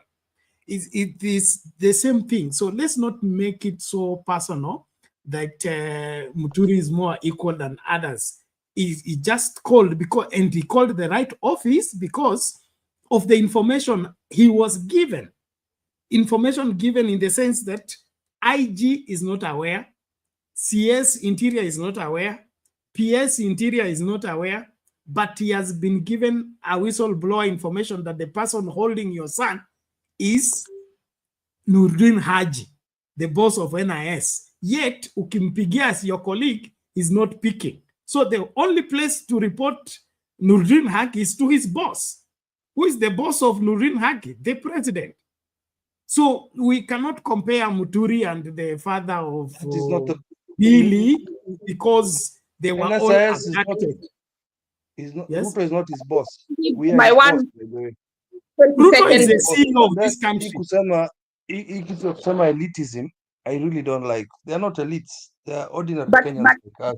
even in And another country, what you're saying cannot happen. What we need is working institutions. That is what you should be saying. But we cannot blame Muturi for having access to them because, like Bernard said, they are in the same, they are peers. But if we have a working system, working systems and working institutions, even the father of the boys should have been able to go to the police station and get that help. They didn't get it because, like I said, we are being ruled outside the constitution, and that is why we need to get a man that will respect and uphold the constitution and the law of the land so that we can all be ruled under the constitution. But you cannot victimize somebody because they have access to somebody that you don't. Like, I may have access to Bernard, maybe I have his number and I don't have yours. So if I have a problem, I may be able to reach Bernard and not you. So you can't blame me because of having that success. That's just life. And even if we get another good president, not everybody will be able to have access to him. They should be able to have access to their members of parliament. And that is why our members of parliament, our senators also need to go. If as the constituents, we send them there to represent us, and if we have a need, if we cannot access them, then there is a problem. Okay, sawa. And also that I agree with you when you talk about institutions working. If we have a working institutions, you go to the right institution to obtain whatever you need to obtain. This story of making phone calls so that you can get something, it's out of order. It's not a constitutional provision. But Ruto wants to be needed. Ruto is an insecure leader who wants to feel needed, and if he's not being consulted, he feels he's being ignored or being neglected. So he needs to create a scenario whereby at least somebody called me to beg me so that I get something done for him. You can see that all that, I call it adolescent approach towards operations of William Ruto. It's all over. His fingerprints of adolescent approach to leadership is everywhere. He needs to be needed mpaka kanisani. Siku hizi akienda kanisa anakuwa ndio message, anakuwa ndio mahubiri, anakuwa ndio praise and worship, anakuwa kila kitu. It is sad. There is a video I'm working on. The church should stop idolizing William Ruto. The last church service I was broadcasting, I got so disgusted with the bishops and everybody singing Ruto, praying Ruto, preaching Ruto. I mean, when did Ruto become a verse in the Bible? So we are dealing with a special case here of a leader who thinks that he is only leading when people are asking favors from him, which is not like Kibaki, which is not like Uhuru, which is not even like Moi. As much as Moi created that environment where he was everything, but the feel of being needed, it wasn't obvious the way it is with William Ruto. And so to me, the issue here would be, let NIS do what is required to do. But if we are working in the same government, you are coming to arrest my son, and you don't tell me, that is out of order. That's out of order. At least I deserve the information as the Attorney General and as part of a government. If you're coming for my son, awe ameiba, ameua, amefanya nini, at least I should be informed so that I don't get a surprise call from the wife that people came to collect my son, and then you hold my son. I mean, it doesn't work that way. In the normal world, it doesn't. So unless you people convince me otherwise. So now, hivi, keep, if you have finished your point, tumlete James. James yako hapa, na masaa ndio ameanza kukatika. So let's begin to ensure that we give sufficient time. Keep conclude, alafu mlete James. No, it's just I see your point. I see all of your points, Ashley, Mr. Kamau, and Bernard. But I still have to conclude, these people went into bed with the devil, and now they're crying wolf. And then secondly is the institution thing. That is where Ashley and Mr. Kamau, I agree on. Hapo nje inaisha hapo. We should the boss of the NIS is not Ruto. Why are they making phone calls? So it's actually healing our constitution. I mean, healing our institutions as Kenyans. The right channels should be had. A lot of what is happening in plain view and sight, where people are being threatened live, where some of these things that are uttered in TV, people should be arrested. Akina Sudi should be arrested. There was a time I said Gachagua should have been arrested of the things he was uttering live. So yeah, I agree with you and I disagree with you. But it's opinions at the end of the day, and it's healthy to have discussions like this as Kenyans. And yeah, thank you for giving me the chance to air my thoughts out. Asante sana Bernard. And I'll be watching from the background. Thank you. Okay, thank you, Kip. Thank you, everyone. Please, let's keep subscribing. I've shared the link for resubscription. Please do that and ensure that you also invite somebody to do the same. Bring in James now to share his view. James, how are you? Hi, habari ya Bernard. Salama, karibu. Nataka kujibu Kip hapo, naona ametoka. Lakini napenda hiyo narrative yake ya kusema in bed with the snakes. Unajua Bernard, anaweza bring down a man ni bibi yake, ex-wife. So usikaseme hutaamini ex-wife kwa sababu hayuko ndani ya ndoa. Yeye ako na siri zote za hiyo nyumba. Wewe mwenye ulikuwa pale nje kama jirani, unamjua kama jirani, lakini yule mwenye ametoka ndani, huyo ndio ako na uchungu, anajua kwa nini anatoka, anajua bwana yake ungorota aje.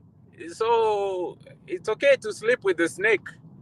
Even people who are divorced, they used to be friends. And there is a time where you go different ways based on the things that you do not agree. And does not mean that huyo mwenye alienda kuongea akisema najua huyu mzee hivi ama najua huyu ex-wife wangu hivi, wewe ni nani uende uoe huyo mtu mwenye umeonywa?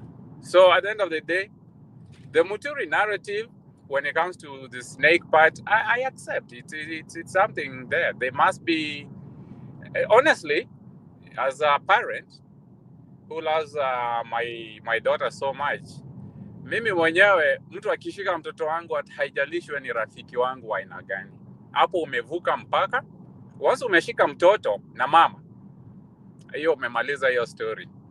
I think when it comes to parents, touching kids is one of those sensitive things. And if Ruto thought that after that incident, Muturi was his friend, I think he must be listening to the wrong advisors. So Muturi, on the other hand, is coming out. I have watched all these things, how they're unveiling themselves when ile mkutano ya Bungoma kina Ishungwa na Tuoli wakisema wanajiabduct nini. Ishungwa akasema kuna watu wanaingia kwa Airbnb na magirlfriend huko wanajifungia mpaka wawekewe warrant arrest ndio wanatokea, So I think based on those timelines, Muturi's for him to come out and speak right now, it addresses the issue where government ilikuwa inasema kuna watu wanajiabduct. Ina address ile issue ya Gachagua kusema building number fulani kuna mtu na ni kazi ni ya number fulani. He is actually coming out with straight answers. The Mwakenya ya hapana, nyenya mjui, ile vile Murkomen alisema hapana, wewe ujui. Mimi ni mtoto yangu alishikwa akapelekwa ndani, nikaenda nikafuata chain of command. Si alisema alifuata chain of command from who atamcall back and all that. Kaenda mpaka kwa Interior, CS, those are all chain of command. And you can tell he was keen to say I did not go straight to the president. I followed the chain of command, but none of them had answers until when I went to the top guy. And when the top guy called, he asked this exact person, and this exact person, now he's telling Kenyans, your abductor is X, Y, Z. He's linked to the president and he only listens to the president. So nikisikia watu wakikuja, sasa Muturi as a disgruntled ex-wife, akikuja tuambie, hivi ndio kuko, mbona tunampiga? That's why people should not mistake us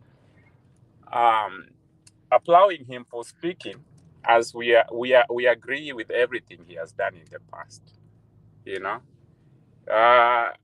But for him to come out and say that the abductors, the speculations, the uongos za matanga, na hizi nani wanajiabduct, ni wangu aliabductiwa.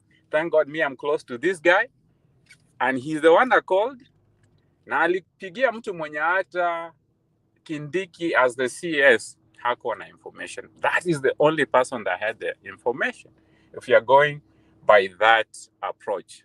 So for Kenyans to beat down Muturi for speaking now, or why didn't he speak then? It just tells me that even if he spoke, it doesn't matter the timeline. Tungembash. When the preachers and the pastors spoke, it didn't mean that they did not endorse the government. But this is what really gets under Ruto's skin. When the people who are closer to him, are exposing him. So we should not be fighting the people close to Ruto. Uliona juzi hapa California vile moto iliungua. Lakini kule kwetu tunasemanga dawa ya moto ni moto. Lakini hapa California sikuona watu wakianzisha moto ingine. Kwa sababu wangeanzisha moto ingine wangechoma Los Angeles yote. What is happening in Ruto? Anatumia dawa ya moto ni moto. That approach is working for him and is burning down his entire government. And he's coming down faster. And the more we beat Muturi, the more we discourage other wenye wako ndani. That we need for this Kenya Kwanza government to come down. We need more fire, because he doesn't have enough fire extinguishers to put off the fires. Ruto operates in fear, but I don't think he operates in this environment enye ako ndani. If his job is to put off fires every now and then I think we will make him run out of time. Mambo ya nani kusema ati watafunga social media. Utafunga social media, which is a peaceful protest online, then utarudisha watu kwa streets physically. That's your way to ICC even faster. Because online, there is no tear gas. Kwa streets, there will be tear gas. 50,000 already took you to ICC. So Ruto is operating in a very hostile environment, and we should agree with we should encourage what Muturi is doing. He is pinpointing what happened, and it just happened that it was his son. Hii maswali ingine mbona watu wengine hawezi piga, it's okay. But huyu mwenye alikuwa close, he's saying something different than everybody else. And that's something we can say that's needed and we should encourage. And that's it for now. All right, thank you, James. We appreciate that view and observation. Ladies and gentlemen, as we continue to engage, let's open up. There is an urge, a spirited push that Muturi should have resigned. We also have the advantages and the disadvantages of resigning. And one student of not resigning, in which we called it bad manners, of course it remains bad manners, that is William Ruto. William Ruto continued to be antagonizing to Uhuru Kenyatta. He had everything anti-government while he was serving in the same government, same cabinet and he ardently refused to resign. And his refusal to resign is one of the things that could have contributed him being in the office right now. And so there is need for resigning. There is calls for resigning, but we shouldn't resign on each and every issue. If a matter can be addressed, let it be addressed. If there are no avenues for addressing that matter in the normal structure of our interrelation, then resigning is an option. But we shouldn't just victimize somebody and demand that he should have resigned simply because we want to see somebody resigning. Let it be that on principle you are resigning because you cannot continue serving in a government that is abducting your children and abducting Kenyan children, which is valid and a proper reason to resign. But if you're being in government will help you antagonize that government and the Kenyan people help you deal with it, like William Ruto did, then so be it. But I'm not advocating that people should continue serving in government when they are not reading on the same script in terms of proper service. You remember who was this? Nyachae refused when he was transferred from Ministry of, I think, Finance to Industrial something, Akakatayo, and then who else? We have had cases of people rejecting appointments and things like that. And so there is always a balancing factor in decision making. On the other hand, I think Muturi staying, but was it actually staying? Because all these things happened so fast. There was the Gen Z shakeup, and then while that was happening is when there was the abduction, and then there was the dissolution of the cabinet, and then the reconstitution of cabinet. So many things have just taken place in between here that we cannot outrightly say that Muturi was staying in office while keeping quiet. I think he was gathering information that he's now sharing, and him being a judge, a lawman, I think he was looking for how safely he can execute what he's executing without putting himself at risk in terms of being found on the wrong side of the law. And so if there is any violations, I think violating that secrecy oath is better for Kenyans than,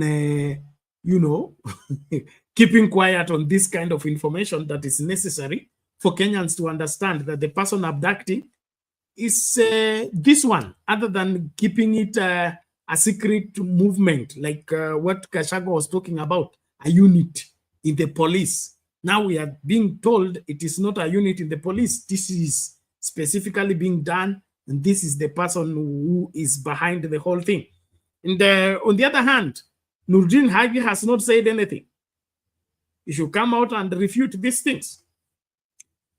Well, Ashley, you can respond to that, ladies and gentlemen. Na kama unakuja studio njooni tafadhali. Nataka leo kumaliza kwa wakati saa 8 kamili nafunga.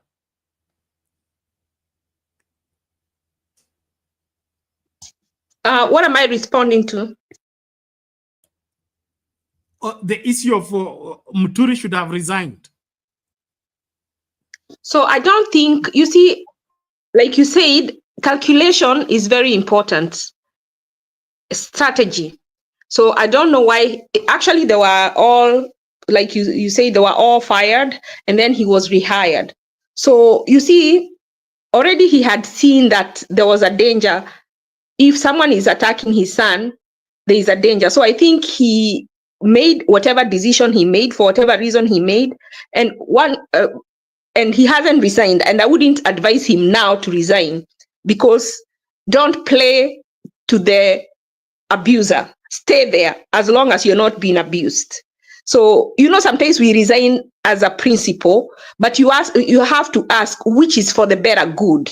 So if he makes a decision that is for his better good for him to stay, then he stays, because we don't know.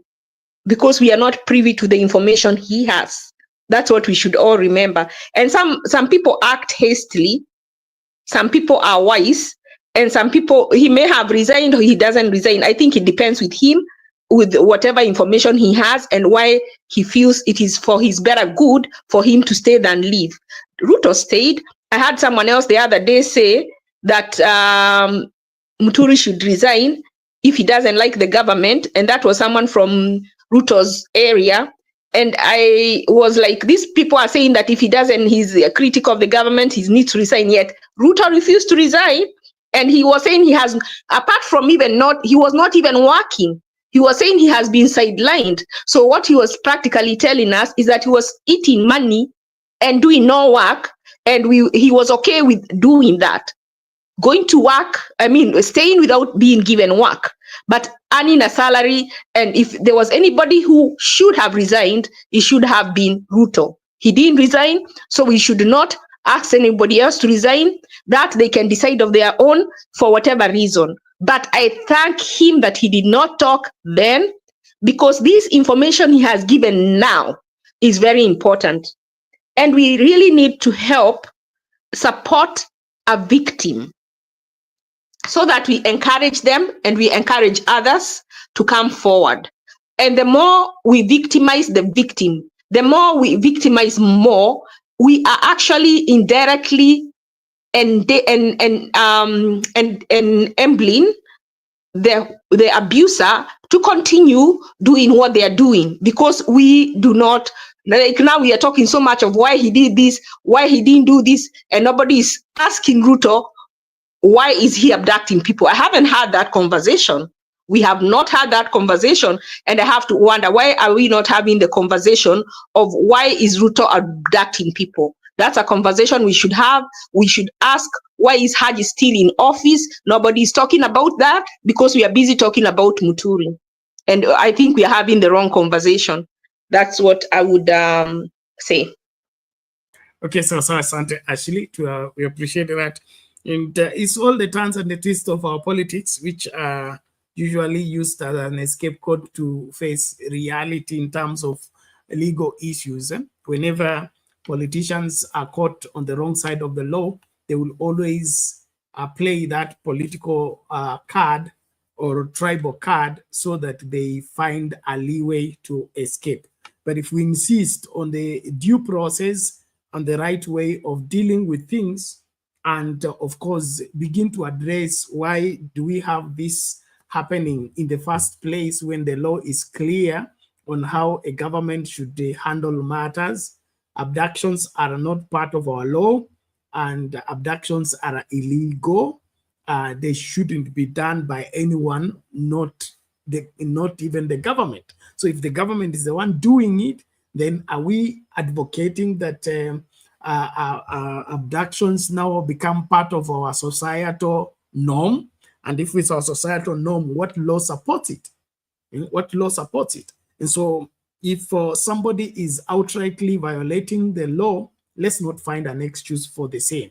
It is if it's bad anywhere, it should be bad everywhere. If it's illegal anywhere, then it should be illegal everywhere. An injustice in one place should be an injustice every other place. And so whether it's the son of Muturi or the son of Mwangi or the son of Onyango, all of us should be treated rightly according to the law. And the law is clear.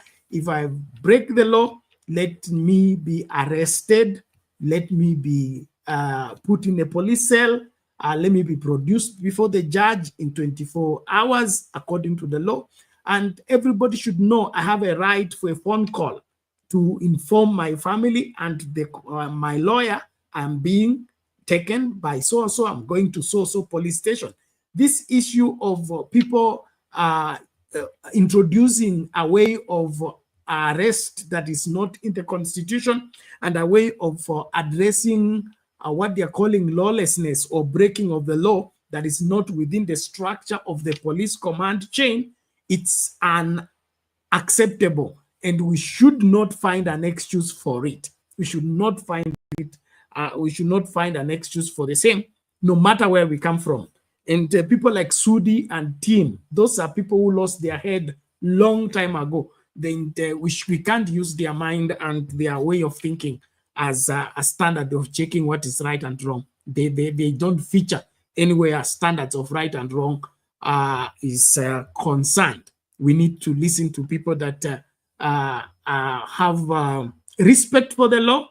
Remember what we were playing yesterday, Maraga, the greatness of a nation is determined by their fidelity to the law and strict adherence to the same and the fear of God. Now, those are values that need to govern decisions that are being taken.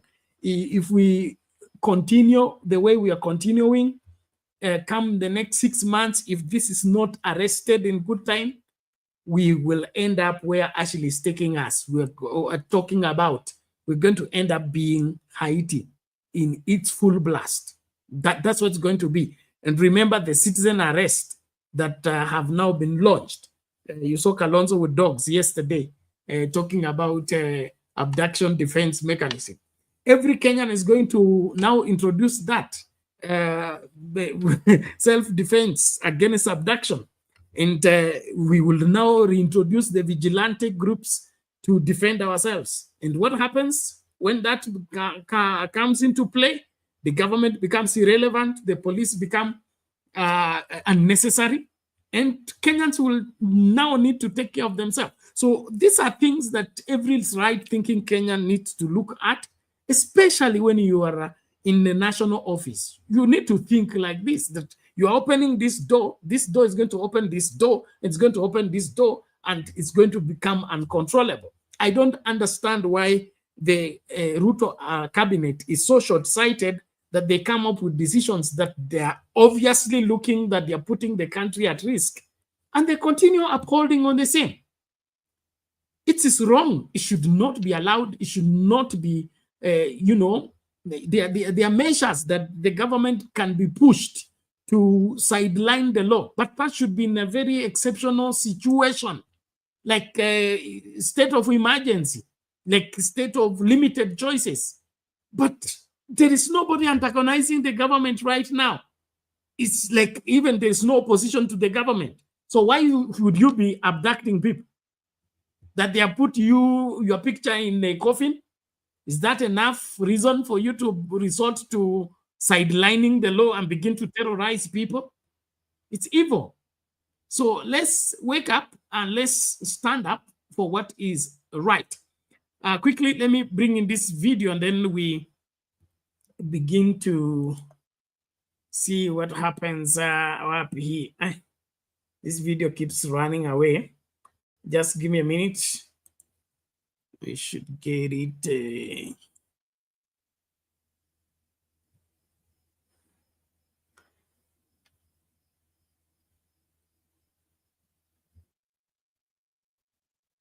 Okay, here we go.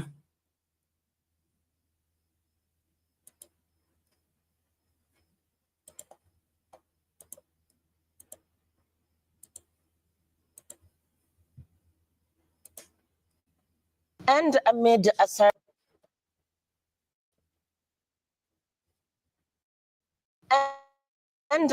in cases of abductions, Kenyans are expressing outrage and taking matters into their own hands to resist the perpetrators.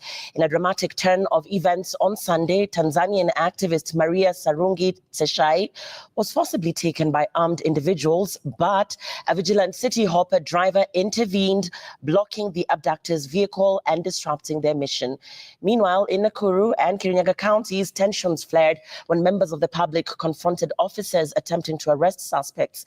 The crowd, angered by the officers' civilian attire and lack of proper identification, turned violent, forcing authorities to retreat. These incidents highlight growing public resistance against abductions.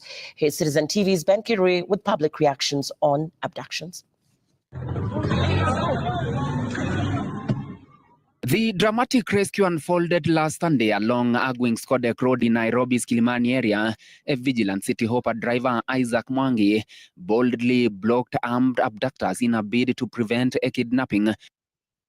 Recalling the tense moment, Mwangi says he noticed an unusual commotion through his rearview mirror. prompting him to act swiftly. Nilikuwa naangalia na side mirror. Kaangalia wakinikaribia, sasa hapo ndio niliwafugia barabara. Kuwafugia nikasonga mbele kidogo. Wakaingia, kuna estate inaitwa, kuna koti inaitwa Metropolitan. Wakajaribu kuingia huko. Wakaona wakihepea huko hataweza kutoka. Sasa hapo ndio niliweka gari gia reverse, nikarudi reverse, wasitoke hapo kwa hiyo gate ya Metropolitan.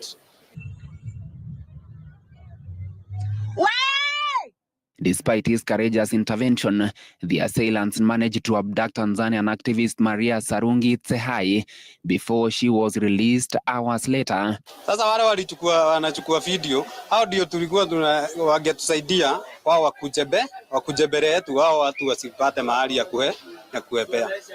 Sasa wakichukua video, hao jamaa waliona nikiweka gia za mbele, wakatoa bunduki. A similar script played out in Kimanyeki village, Kirinyaga. Chaos erupted after residents clashed with detectives accused of attempting to abduct a local. Watu wanakuwa sasa wako na wasiwasi, wako na uoga. Wakiona tu ile gari labda na vile wanaona Nairobi na mambo vile yanaendelea katika Kenya, wanakuwa na ile wasiwasi. Sasa ndio hiyo gari iliona walianza kuichoma.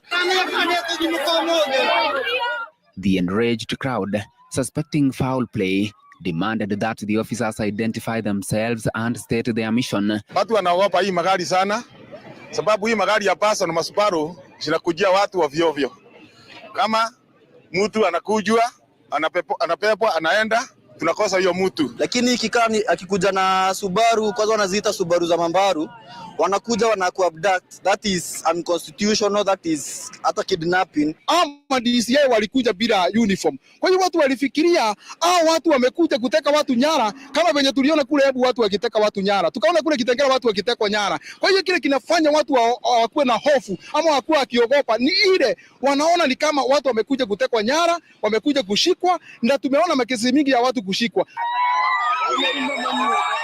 Fearing mob justice, the detectives were forced to release their suspect. It later emerged that the officers were on an official mission to arrest Jacqueline Gatwiri as suspect in a robbery with violence and rape case. Following the standoff, Gatwiri was rearrested.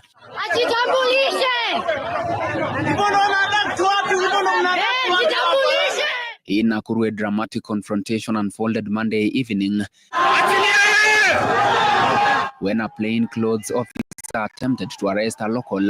Witnesses say the man, who was carrying a backpack and suitcase, raised an alarm after being handcuffed. Huyu mwenye alikuwa na bag, wakakuwa karodi kakuwa sasa imeanza kubuild. Huyu mwenye kuna na bag bado anaambia raia, mnisaidie na shiko na sijui nashikiwa nini. So kwa hiyo kitu askari akasema, huyu jamaa ako na bangi. The situation escalated when the officer failed to provide identification or explain the charges, leading the charged crowd to intervene.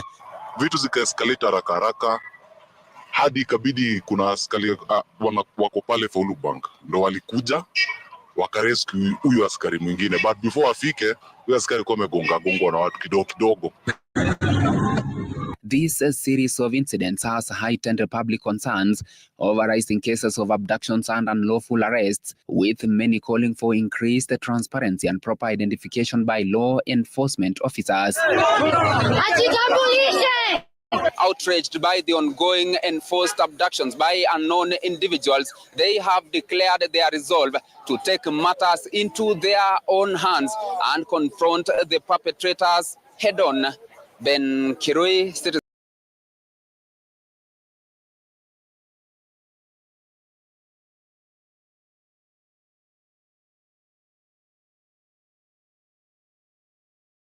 Okay, there you have it. If you open the doorway to lawlessness, you will be taught how lawlessness works. And that is Kenyans are no longer safe. And so they suspect everybody. And so even arresting people is going to be very difficult because of the same decision of trying to operate within a country outside the provision of the law. And so it is Ruto making this country not to function in their order or in law and order by him introducing these backdoor operations, these mysterious, guerrilla operations, ninja operations. It's uncalled for. Let's follow the law if we want to enforce the law. Let's do everything the way it should be done. Well, as we begin to wrap up, Kipu, kuna la ziada? Nilikuwa narudi. Yeah. Just you said something that's very important, huh? And you played the video that I wanted to talk about. Kioni and Kalonzo are saying the same thing. You know, inafika point where those arrests could be genuine, Bernard? Genuine arrests. But hii mmezoea kukuja na masks na plain clothes where you don't identify yourself, and then the habit of arresting people without warrants. Yeah, the suspicion of amebeba bangi. Do you have a warrant to search that bag, first of all? Inaweza kuwa vitu zangu personal. But how do you suspect me of carrying bangi, my friend? Uliona nikibeba wapi? Nani alikuambia? Ulienda kwa magistrate ama ulienda kwa judge kusema Bernard anabebanga bangi kutoka hapa mpaka pale and I have these 3 witnesses? That's when you come and arrest me, you show me the arrest warrant. Hata unaweza nipigia simu or if you think I'm going to do naweza nini inaitwaje hiyo, destroy the evidence, you come and catch me but show me the arrest warrant and you tell me I'm under arrest. Wewe unakuja usiku unakuja kuniambia kwamba unakuja kunichukua kwa sababu nimetukana Ruto. You're citing what do you call it? What do you call it when you're treason? You're citing treason. So unipigie simu. I'm not high risk bana. Kama ni treason, if what you're calling treason, nimeweka vitu kwa mtandao, si ndio? Enda kwa magistrate, kuja na hiyo barua. Kama unataka kunifunga, acha nipatie muda niende naongea na wakili wangu. And that is the right procedure. Si ati unakuja kunichukua usiku wa manane ama mchana, unaniingiza kwa gari, unanichukua mahali watu wajui mimi niko wapi. And this man Haji is stupid. You know, apparently, other than his NIS thing, from what Gachagua is saying, there are 2 operations, Bernard. There are literally 2 parallel DCI and NIS places. So Kenyans, hata kama ni waizi, afadhali, we have a bigger problem. Stop these abductions. They need to identify themselves as police officers. And that is why uniforms were invented. Detective kazi yao ni kudetect, not to arrest. I've never seen detectives arrest. Kazi yao ni kuwa detective. Kama kazi yako ni kuvaa plain clothes, hiyo ni kazi yako, si kuja kunichukua kunifunga. If I need to be arrested, vaa uniform. We have very, very beautiful uniforms from Digital Practice. Sorry. Zimelipiwa. Uniform tumelipia. Zikapigwa pasi. Yeah, blue. Hiyo chafu hiyo kutoka China. Wavaa hiyo. Uhuru alidesign very good uniform and Ruto anaendelesha. So we might as well wear them. You know what I mean? Yeah, imelipiwa. So there's a very dangerous game Ruto is playing. And like I said yesterday, I'm surprised kama ametoka kabla nimwambie. I like his analogy. Mzee anarudi. And the only reason I want him back ni kutoa hiyo uchafu ya ODM kuongea. I like what Sifuna said. Wenye wanaongea ujinga hii watu ya ODM wajinga. You can allow me to say that because Sifuna has given me permission because he called them fools also. Hii wajinga wana praising Ruto ni kama wamelipo. You know, the taste of power is very stupid. And it's literally the same thing that happened when Raila and Kibaki thing happened. There were deals that were drawn in the background and they were not honored. And there's a deal between the ODM members and their leaders. There's what you call a covenant. And I'm glad sense inaanza kuja kwa hawa watu. So akina Junet, endeni mpige kelele huko, kwendeni. Let us bring sense back into politics of Kenya. Let us have the voice of reason back. Thank you. So thank you, Kip. We appreciate that. Ladies and gentlemen, as we begin to wind up, naomba tafadhali tumakinike. Big J hapa anasema unakumbuka yule anaitwa the what is his name? Nonok, not Nonok. Sankok. Yes, Sankok, the member of parliament who did a Raila effigy and put him in a literal coffin and literally carried out a burial service for Raila Odinga and his political career. He was being cheered by UDA members and then the Tanga team at that time. Nobody said he should be arrested. So why should you go chasing after people? You're spending taxpayers' money, fueling the Subaru to chase after boys who only used pictures and posted those pictures on the internet. And you're literally looking for them physically. You have to go and investigate, trap their phone, track their movements, and all that. It's too much being spent over a picture. I mean, this just shows how our so-called government doesn't have its priority right. Okay, SHA is not working, help is not working, agriculture is there suffering, and somebody wants to fuel Subaru to go and chase after boys for posting something on online that they didn't like. I mean, let's even spend security money on a serious crime, not posting on Facebook. I mean, can you see how much money is being spent? Billions upon billions chasing after boys for posting something on Facebook. Well, how do we even look in the international community? And we are always on the forefront to go and beg, begging for this, begging for this. Oh, the money we should use for development, the money we should use for education, use for healthcare, is being spent in fueling Subarus to go and chase after boys for posting a picture. Yani Afrika nani alituroga? Hata kama hatuna akili, tumieko tu sense. Kama akili hakuna, tutumie sense basi. Common sense, the 5 senses. How do you now go and say I'm spending, like there is a story about Bull Kibet, that Bull Kibet, one of the reasons they were able to catch him is that aliingia public bus na kulikuwa na mdada hapo, akachukua selfie, akichukua picha yake, then huyo mdada alikuwa ametumwa na wale watu wanamtafuta, so they were able to detect his face from the pictures with the current technological advancement. Now huyu mdada akienda kuchukua hiyo selfie na ni model na kwa public bus, yamelipwa na hawezi kulipwa 500. Okay, so there is billions and billions of shillings chasing after people who are discussing online. That simply means we don't have our priorities right. Our leadership is broken.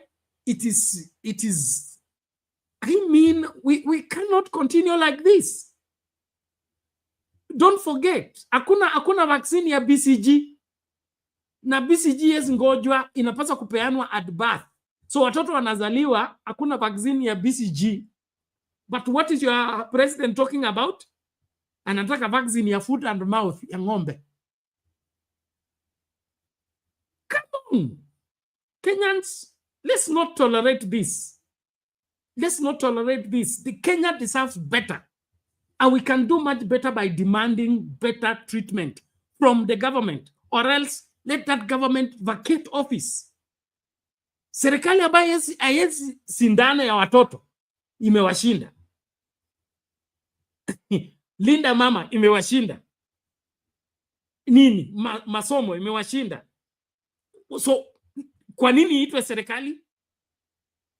These are the things we need to raise up. lakini sio bado tunaenda kudefend vitu ambavyo havikubaliki.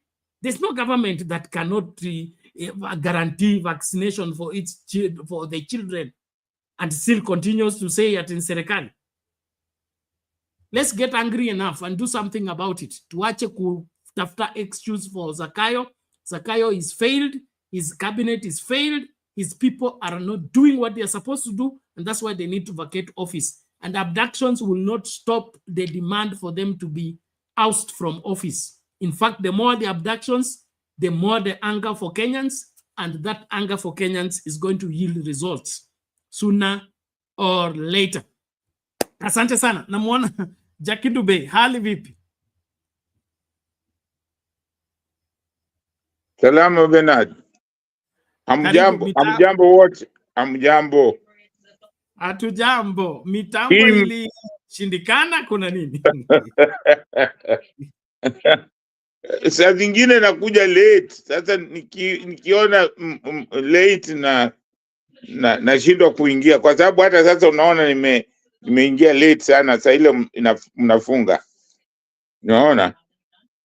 So mimi naweza tu kusema kwamba ninashangaa sana vile sisi tulivyo, na mimi nataka kuambia Bernard, lazima tubadilishe mawazo yetu. Mimi nikwambia lazima tuokoke, kwa sababu tuko bado chini ya utawala wa kikoloni. Haya maneno yote ambayo yanafanyika yamefanyika wakati wa ukoloni, na hatukuna kitu tangu tupate uhuru, hakuna hata kitu kimoja tumebadilisha. Kama bado tuko na GSU wanafanya nini? Hiyo kikosi cha GSU ni ya nini? Tushajiuliza, mtu mmejiuliza hiyo kikosi cha GSU ni ya nini? Bado wako wale provincial commissioners, wale DC, PC, wale mzungu waliweka ni wale utawala ule wa mzungu. Ndio maana iko hizi as abduction. Alafu wakati watu wanauliza ati hii abduction ni nani anahitajika kujua. Sasa wakati president alikuwa pale Kasarani, aliapa kufanya nini? Ile constitution maana yake ni nini? Unaapa kufanya nini? President anaapa kufanya nini? Anaapa kulinda ile katiba, kulinda wa Kenya. Hiyo katiba yeye ndiyo alipewa. Yeye ndiye alipewa hiyo usukani wa kulinda maisha ya wa Kenya. Alafu watu wanauliza ati mnaenda kuuliza sijui DCI sijui nani. President alichukua oath ya nini basi? Ile oath alichukua Kasarani ni ya kulinda wa Kenya. Kwa hiyo the buck stops with president. Kama hawezi kulinda wa Kenya, hakuna haja yeye kukaa kwa ofisi. Ameshindwa na kazi. Kama watu wanakuwa abducted, hawajui ni nani anawa abduct. Hawajui. Yeye inatakikana yeye na serikali yake yote waondoke, kwa sababu hiyo ndio kazi ambayo alipewa. Na sidhani kama president akisema hiyo mambo ya abduction ikome na ni leo na tunataka kujua ni nani amefanya, watajua ni nani. Kwa hiyo hiyo mambo, mimi saa zingine nikisikia watu wanazungumza hiyo uniudhi sana. Uniudhi kabisa kwamba ati wanaulizana, ati ulize polisi, sijui ulize. Unauliza polisi nini?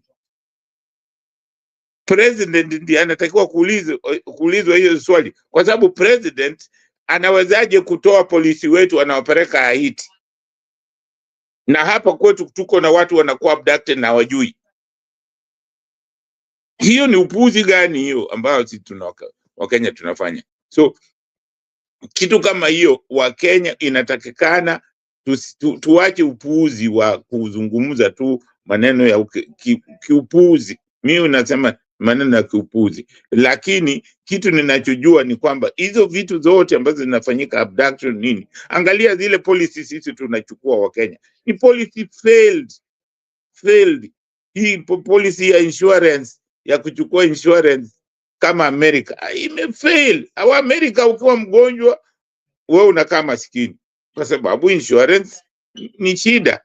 Sasa unachukua, tunasema ati tunataka insurance. Kuna mama wengine huko vijijini, mabwana yake alikufa, hana chochote, atachupata pesa wapi ya kulipa hiyo insurance?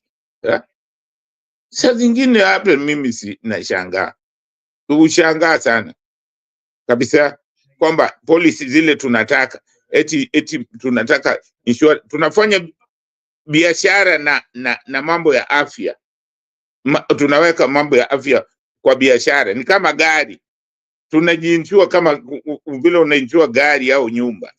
Hiyo ni upuuzi gani hiyo? Na tuko na rasilimali nyingi tu ambazo sisi, kusema kweli, sisi kwa ujumla wa Afrika ama wa Kenya, haitakikani tuwe tunalialia ati hatuna matibabu, sijui ni sisi tuna utajiri mwingi, lakini tumekubali kuongozwa na wabeberu, kwa sababu hawa watu ni serikali za kibeberu. Ukiangalia vitu wanasema, maneno wanasema, wanaonya wa Kenya eti wataiba kura, watafanya nini, atawafundisha watoto eti kama yeye angepewa Minister of sijui ulinzi, hati hao watoto wangeona. Upuzi gani hiyo? Na anazungumza namna hiyo na president amekaa hapo. Alafu tunauliza polisi, mtu ambaye alichukua jukumu la kulinda wa Kenya ni president. Yeye ndiye anatakiwa aulizwe, na kwa sababu ameshindwa anatakiwa atoke. Wa Kenya inatakiwa tumtoe president huyu, atoke na tupate mtu mwingine ambaye ataheshimu katiba zile hiyo katiba yetu, ambayo tulikopi, hiyo katiba ambayo tumekopi. Lakini mimi nawaambia bado tuko chini ya ukoloni, kwa sababu vitendo vyote vyetu vitu vyote ambazo tunafanya ni za kikoloni. Ndio maana hatuwezi kujua kwamba tunafanywa vizuri au vibaya, kwa sababu hatujui kutofautisha. Mimi nawauliza GSU, mnajua GSU ilikuwa ni kikosi ya nini? GSU ni ya nini? Ilikuwa ni kikosi ya kuvuruga Waafrika, kupiga Waafrika. Hiyo ilikuwa ni kikosi ya kinyama, na bado ipo mpaka leo. Sasa uhuru tuko na iko wapi? Kwa hiyo ni vizuri Bernard, hubiri wote wa Kenya tuokoke, tutoke kwa ukoloni, mafikara ya kikoloni, tujifikirie kama watu huru. Asante. Sawa, asante sana Jakindubei na kutukumbusha dhana ya ukoloni ambayo imekita mizizi katika mawazo ya wengi, na ni kama hakuna mtu amejifunza kuongoza nchi ikiwa huru na ikiwa inatafuta haki na wema wa kila mtu. Kuna tu hiyo dhana ya lazima ukandamize watu fulani ndio watu fulani wapate, lazima unyime watu fulani ndio watu fulani wapate. Mimi sielewi mbona. Kwangu mimi naona ni rahisi tu kuongoza hii nchi vizuri, kuhakikisha Wakenya wanakula vizuri, wanasoma, wakiwa wagonjwa wanatibiwa, na kila mtu ako huru. It's easier that way other than trying to control. Masomo upimie watu, afya upimie watu, uhuru wa siasa upimie watu. You complicate your life for nothing. Yes, but Bernard, it's very easy. I'll just hire 2 PR firms from Canada. Wanisaidie. That's all we're going to do. Ama ujasikia ujumbe? Just hire 2 PR firms. Oh, Ruto is hiring 2 PR firms from Canada to fix come and help the him issues. Correct his public relation image Internationally. So he's hiring 2 PR firms to do that. And just go back to what you've just said right now. You don't need PR, Bernard. You don't need PR. There is no All need. you need Kama to do kama is work. kama keep kama kwako nyumba inanuka, okay? Kwa sababu sink uliacha ika overflowed na ikaingia chini ya carpet, hiyo maji yameanza kunuka. Wewe unaenda kunua marash kupliza kwa nyumba, ama unavuruta carpet weke nje ikauke, you remove the rottenness. Ruto serikali yake inanuka, imeoza. Badala atoe uvundo, anaenda kuhaya watu wamkuje kumpuliza marashi. Hapana Bernard, ukiacha hiyo uvundo kwa siku 2 au siku 3 unaizoea. Kwa hiyo huwezi kutoa, kwa sababu hutasikia huo mnuko. Ndio maana haoni, kwa sababu amezoea tangu alipozaliwa mpaka amekaa, anaona hiyo tu utawala hiyo wa kiimla, hii utawala ambao tunao. Kwa hiyo huwezi kujua. Angalia wale wamejaribu kutoka kwa mnyororo wa ukoloni. Burkina Faso wanajaribu kutoka kwa hiyo ukoloni. Angalia maendeleo ile wanafanya. Angalia vile hata wananchi wenyewe wamekubali kwamba huyu mwanajeshi ni kiongozi, kwa sababu amewaambia bana, mambo ya ukoloni tuacheni, tutoe kwa mawazo yetu, tuangalie kwamba hii nchi yetu tunaijenga sisi wenyewe bila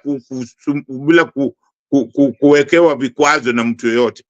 Sasa ukiwaambia watu wako namna wanajisikia lakini sisi hapa tunatishwa. Hizi ni vitisho ambazo mkoloni alikuwa anatisha. Zile vitu mkoloni ulikuwa ukitaka kufanya kitu mnapigwa na tear gas, mnaitiwa polisi. Hiyo ndio tunayo mpaka leo tangu tupate uhuru. Afadhali na sasa. Wakati wa Kenyatta na Moi ulikuwa uwezi kusema, hata PC hata DC uwezi kumjibu, hata askari kanga uwezi kujibu. Ukijibu unapigwa. So hii ni kitu tumezoea, hatujui maana ya kujitawala wenyewe. So lazima sisi wenyewe Bernard tuokoke, lazima tutatoke.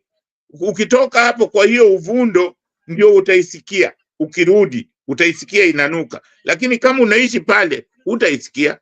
Ndio maana wengi hata ukiwaelezea kwamba tuko katika serikali ya kikoloni hawakubali, kwa sababu hajui. Vole. Asante sana Bernard. It's okay, Keep, you can continue. I've seen the image. Let me just share it as you continue conversing. So it is very strange for me. I don't understand why you'd hire a PR firm. What William Ruto administration has engaged international news agency APO, everybody knows APO Group, and Zawaya to disseminate information about its activities in the bid to restore Kenya's tarnished global reputation and showcase the country as a prime destination for investment. Prime location for investment, yet we've got abductions, yet we've got mandamanos, yet we've got corruption, yet the only way, and wacha nikwambie kitu moja Bernard, Kenyans are pleased by very small things. Let me not lie to you. Vitu ndogo dogo sana. Usitu abduct na usiweke ushuru juu. Hata wachana na mambo ya maendeleo. We don't even need those roads, by the way. Just let us have the ability to do business. That's it. Let us have the ability to do commerce amongst ourselves. We can survive despite your corruption. But if you come and tax us, if you come and borrow money so that you come and tax us, I'm telling you, no matter what PR firm you hire will not work. It will not work. Because these Gen Zs will write emails to all of the leaders. Wataandika mabarua. They'll keep punishing you, whereby you have to run around. So ameanza kufly. It started being the flying toilet again. Just flying everywhere. Amerudi kuwa flying toilet sasa. It's 2022. Huh? So Staying PR home is watu bad, busy. staying away is bad. Ama nasikianga siku hizi anakuanga huko Kilgoris in that big castle. My God, I saw that building bana. Mpaka to date I'm still very shocked Bernard. Hapo kwa kina nani? Big J. The man lives and my Masai brothers and sisters. Mnaacha mtu ajenge nyumba ya kifahari hivyo. This is a whole grandfather. You know, amekuwa grandfather. What kind of nonsense is this? You want to be king of Kenya? Create a destiny. Unatuambia tuchunge watoto wetu, unatuambia tuchunge watoto wetu, alafu huyu kijana yako mjinga anaenda kufanya vitu na matatu huko. I don't understand.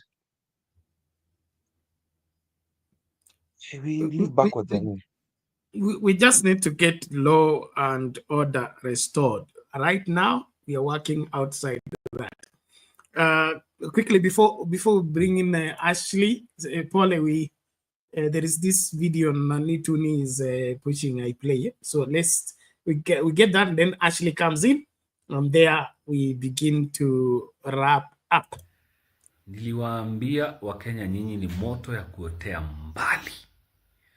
Do you know your emails to the King of Netherlands zilisomwa jana kwa news zao? It was national news on their TVs. It was broadcasted there. You want the king not to come to Kenya. And it reached out even to the media stations. Attached is a clip of the media houses about you Kenyans and emails. When I tell you mi napenda wa Kenya, truly I love the fighting spirit of this country. I love the fighting spirit of Kenyans. Nothing comes between them and the love for their country. We put our differences aside, work together for a common goal. Asina wapenda, simbarikiwa wa Kenya. God bless you, Kenya. Het werk is het weer gelukt. Amper vorst en toch het ijs op. Kenianen doen op social media en in de kranten een beroep op het koningspaar om het staatsbezoek in maart af te zeggen. Volgens hen is het bezoek aan Kenia bedoeld om het imago van president William Ruto op te poetsen. Ruto krijgt veel kritiek vanwege mensenrechten schendingen. Veel meer erover op de site en in de app.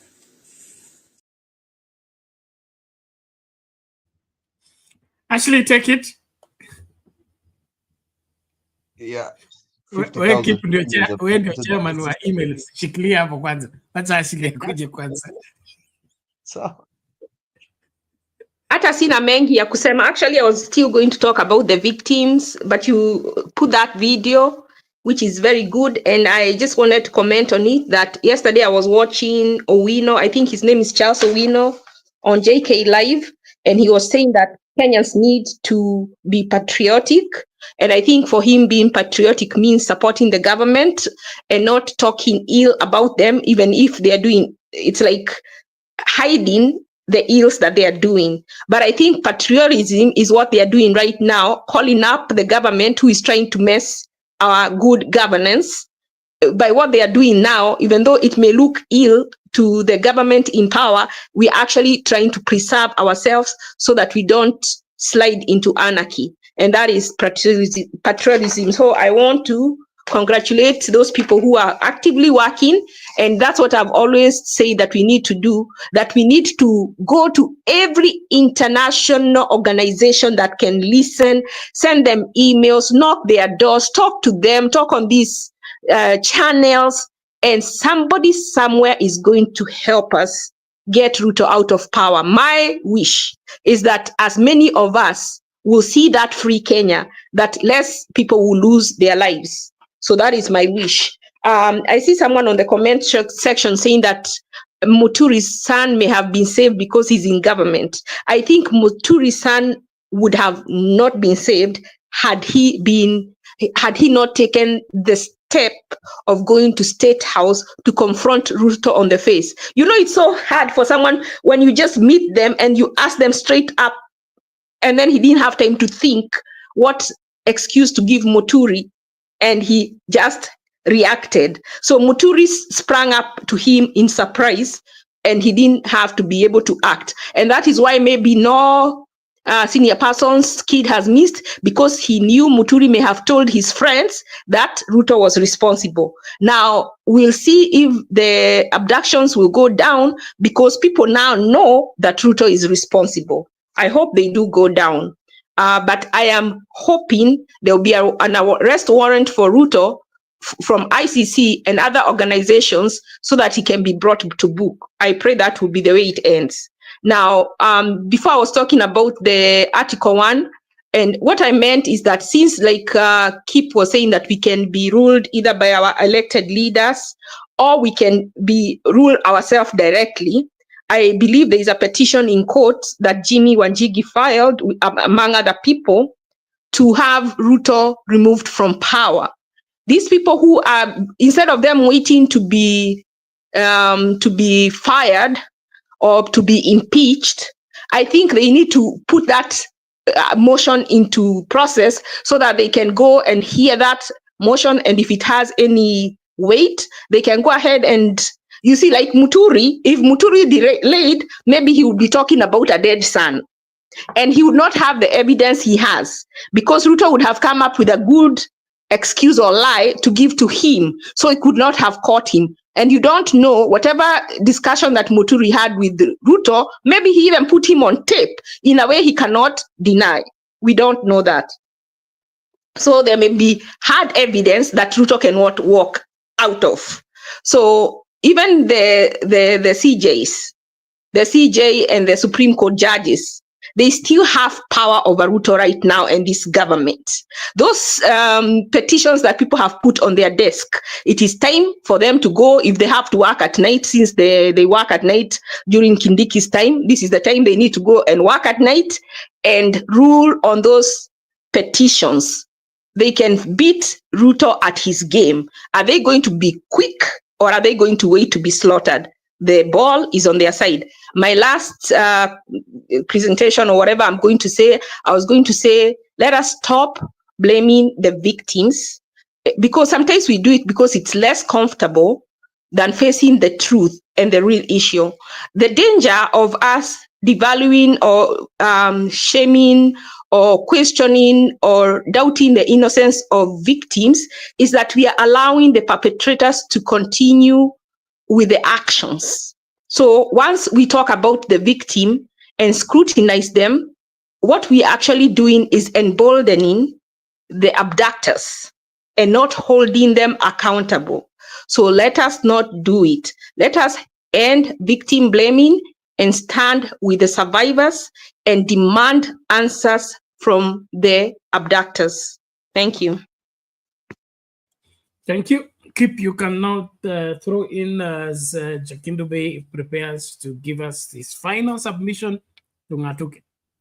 Kip. Yeah, hii tu tena ni kushukuru sana. I'm very happy to have had a debate with Ashley today. That was good. But I still stick to my guns. Muturi and the rest have been working with the devil. And you see, the problem with us Kenyans, until it affects us, we never look at collective responsibility. And I'm talking about as a whole, as Kenyans. Once you get into power, you forget about the people that you are put into power to protect. So until it affected Muturi, that is when he reacted. I'm still going to ask the question, why all this time when ODM was, or Azimio, because I was in Azimio before, when Azimio were going into protest and a lot of our children were being killed, he did not stand up. Why stand up when it's you being affected, but not when our children are being affected? I'm not saying that I am happy about the child being abducted. Please don't get me wrong. I'm just saying that we only react when it affects us.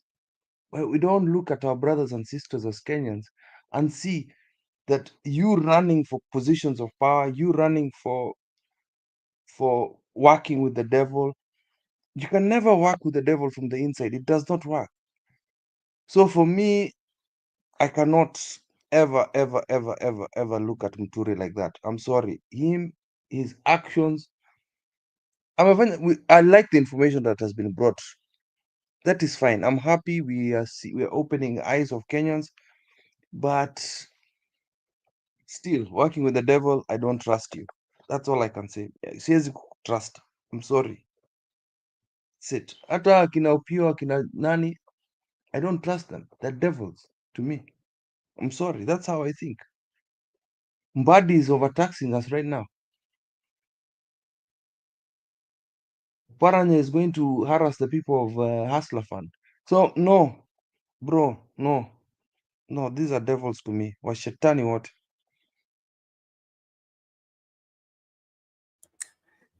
So Kip, we have a devil's government that is working with the demons, and so everybody should run away. Madimoni, unajanga huko kwenu wanasemanga So madimoni. everybody should run away from madimoni. And what will you have left? Us the people, sisi ndio tutatoa madimoni.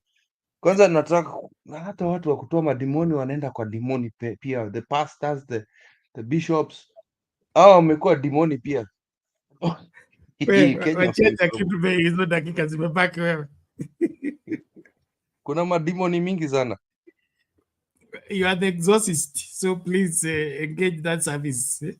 Na ukiwa na chief commander wako. Achana na generali. Commander ni mtu yangu kabisa. Ni yeye peke yake amebaki. Achana na general. Nganga, pastor. Huyo ndio mtu yangu kabisa. Nitakupeleka huko. Nitakupeleka ukuje, nitakupeleka huko.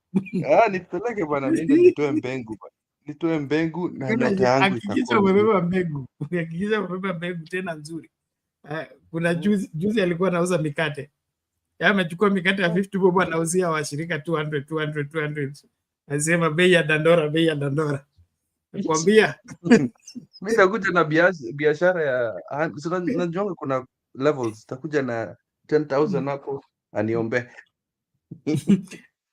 So let's hear Jakindu Bey as we wind up. Asante Bernard.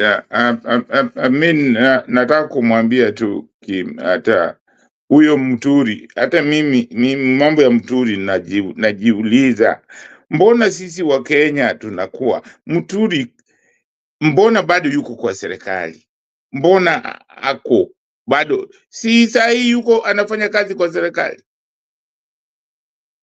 Hii kuresign tunashindwa kwa nini?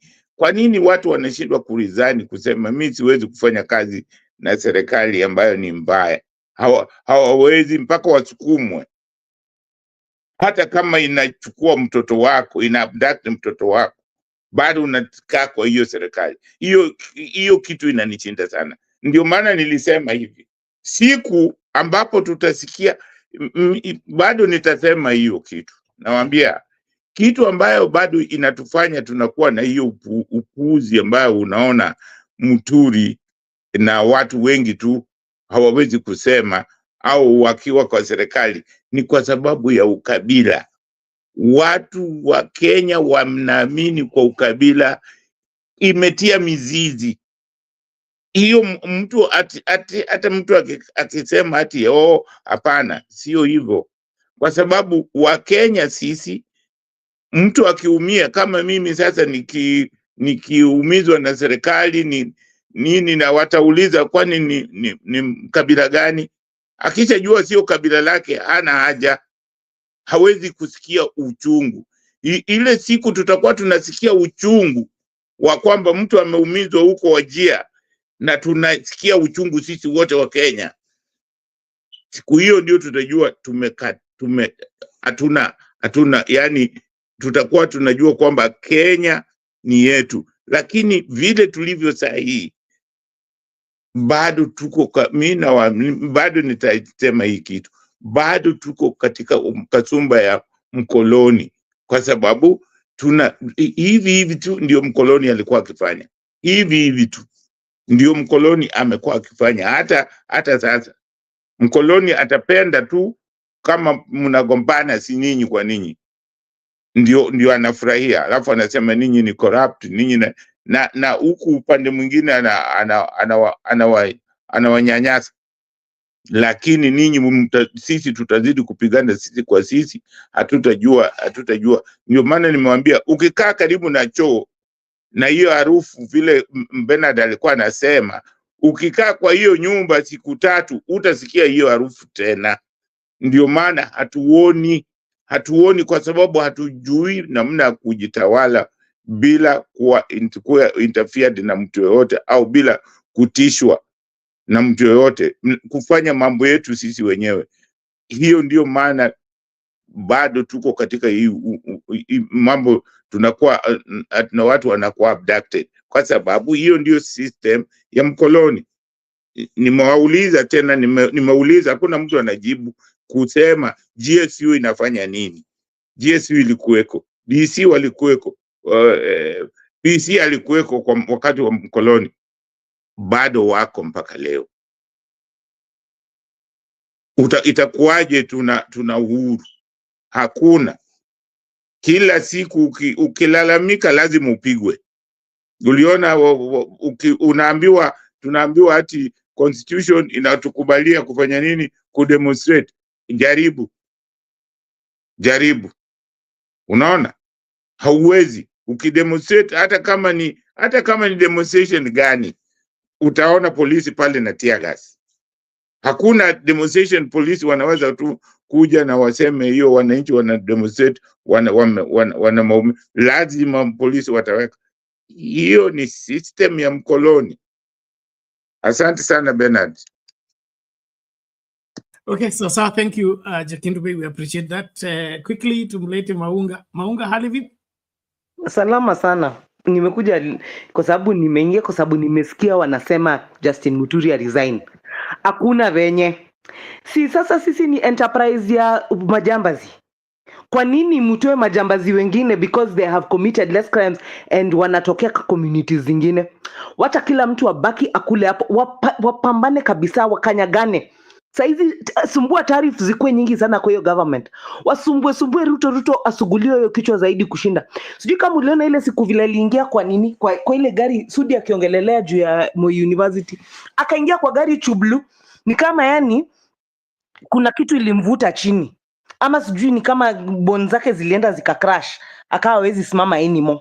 Nataka masumbua taarifa ziongezeke. Kwanza watu ya kutoka mlima muamke wote, wakae kwa hiyo government waseme mturizainishe, ndio sasa iwashe moto kabisa Mount Kenya. Hakuna kitu tamu kama kuwatch vile Ruto anafanywa Mount Kenya na waendeleza hivi. So ningependa hakuna Muturi asiresign. In fact aendelee inject, aendelee kutuambia mzazi ni mzazi. Muturi ametokea saizi not because of anything else. Muturi amekaa akapiga hiyo hesabu.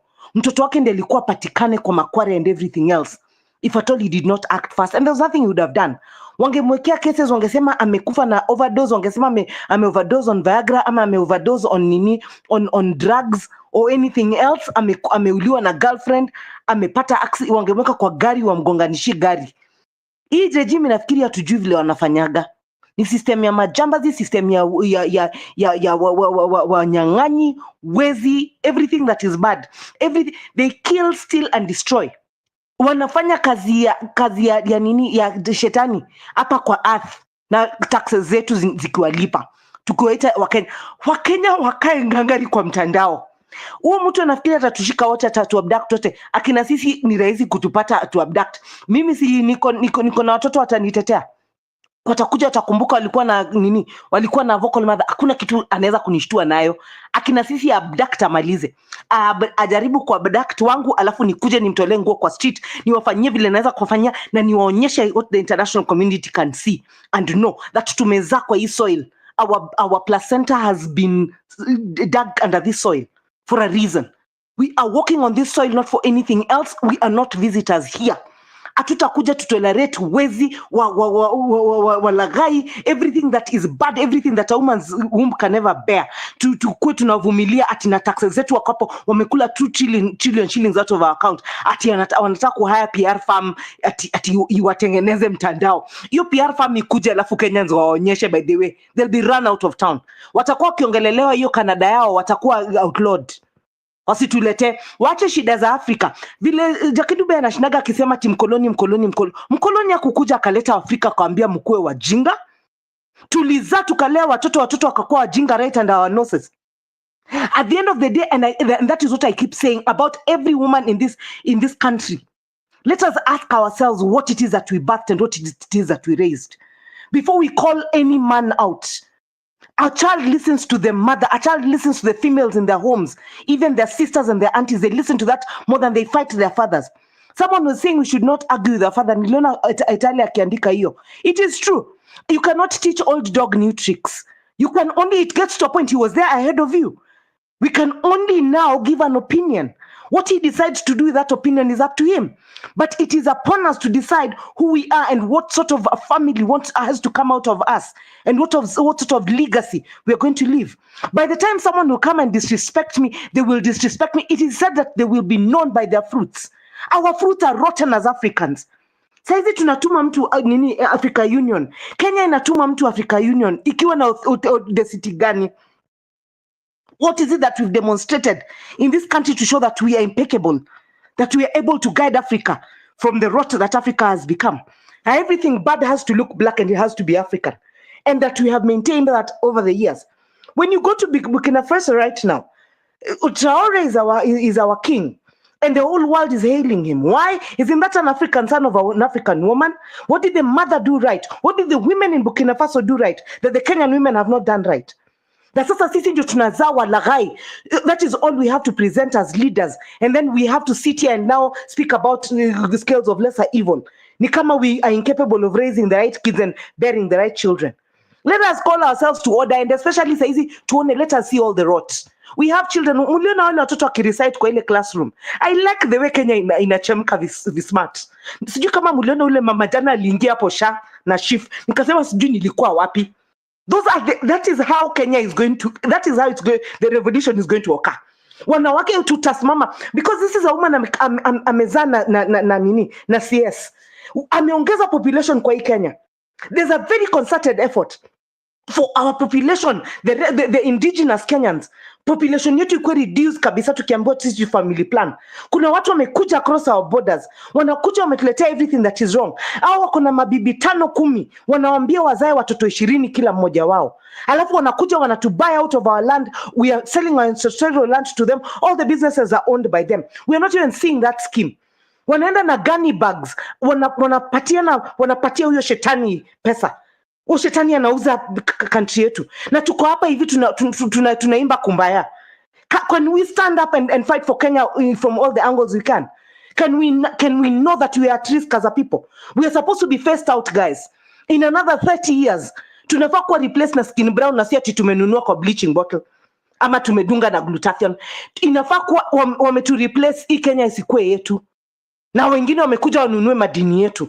Can Kenyans now make sure that we are advocating for the right policies in this country? Kwa village yako ukiona kama watu hawazai kwa sababu ya shida ya ndogo ndogo, tutengenezeni mahospitali diaspora. Let us come and support home. Let us not let Kenya disappear because you're economic refugees. Let us come back home and salvage Kenya from all points. Wametupangia, you guys, wametupangia 360 dimension as they wait for us to politic. Let us now stand up and call out bullshit for what it is and reclaim our country. As for thieves stealing, as for thieves eating, as for thieves their hands in the cookie jar, wote wakae hapo wakule. In fact, that is why nasikianga nikisikia nimekasishwa ati Gachagua alitolewa. Walifaa kuwa wanakaa hapo, waliekana wezi wote wakae hapo, wakanyagane wakikula wawane. Watusaidia wakiwekwa kwa actual coffins tukifanya full celebrations hapa nje kwa street like haijaionekana. Tumetosheka. Asante very much. Thank you, Maunga. We appreciate that. The call is clear. The drums that have been played for each and every Kenyan to take a side and, of course, take the right side of history. I believe with this conversation and more coming your way, we will be better informed, well armed in doing the right thing. Just occupy your space. I keep encouraging you in your own small way. Let your voice be heard. Let it be known that you don't support the evil that is being forced down our throat as Kenyans. And if there is anything to fight for, let's fight for the constitutional order. The attempt to remove us from the constitutional order, it is ill-conceived and it will only end into disaster. We don't need to go in that direction. So let's resist it with everything we are and everything we have. Appreciate everybody. And let's, yes, Jakindube.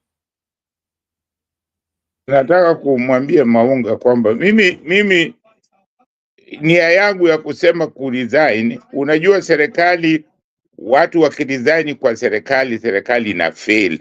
So mimi nasema tu Muturi angeresign kwa sababu serikali hiyo ni serikali ya shetani. Haifai kuserve serikali ya shetani.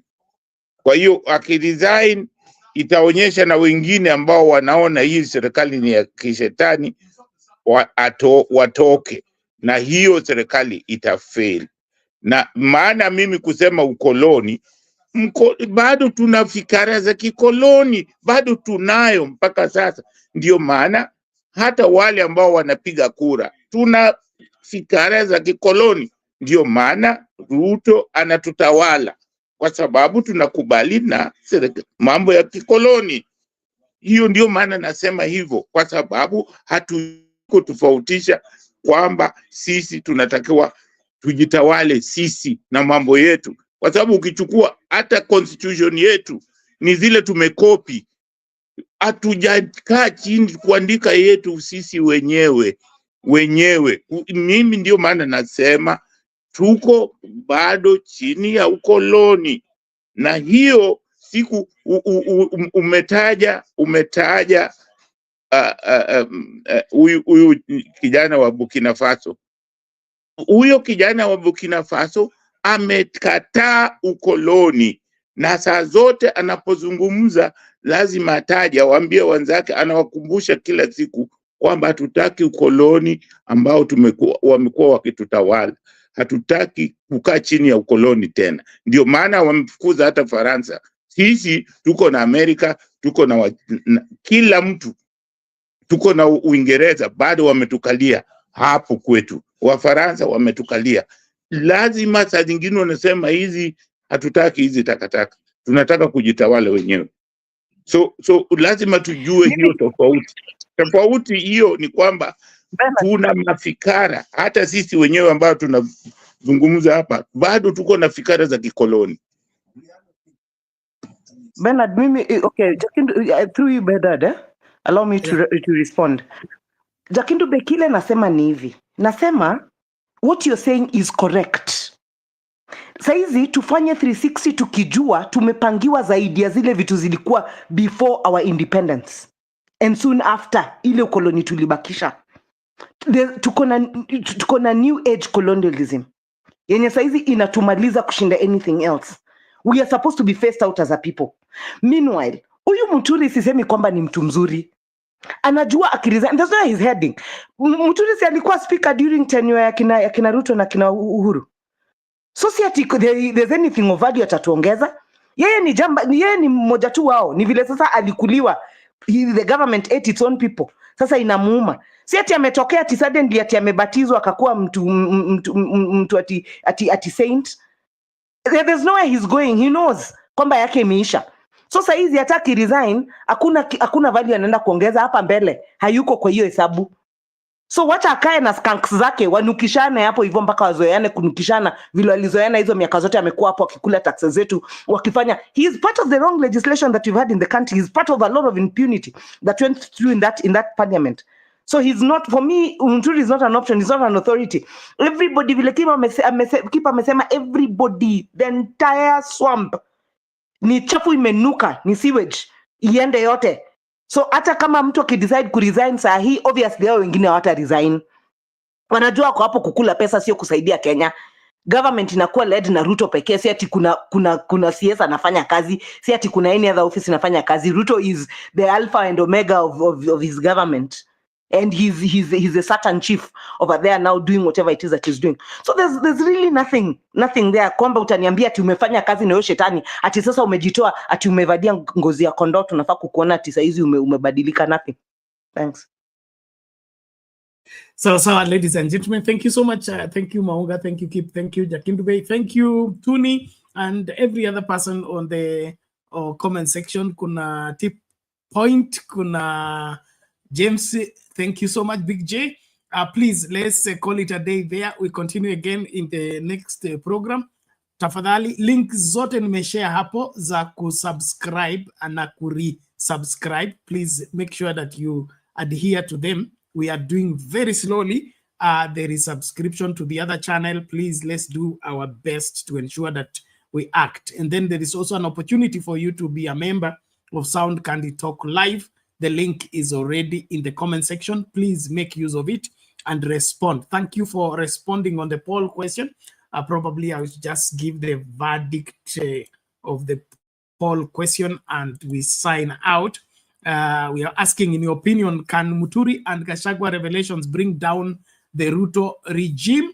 91 people have responded to the poll question, and of the 91, 74% say yes, and 26% say no. So the majority of the Kenyan people think whatever revelations that are coming from Muturi and Gachagua are able to bring down the Ruto administration. And as we continue to look into this, let's learn, let's engage, and please continue making noise in your own little way. Tuma SMS, tengeneza poster, andika article, just do something that shows that we are in danger of being led astray by the bad government of William Ruto and team. Let's not hold our peace any longer. It is not business as usual again in this country until Ruto and team get back to constitutional governance or get out of office. And whichever way, whichever comes first, we must all adhere to what is valid for the country called Kenya. God bless you. Let's do this again in the next show. Keep it at Sound Candy Talk, Sound Candy Talk Live. And then, of course, remember, we have our website, sctnews.co.ke.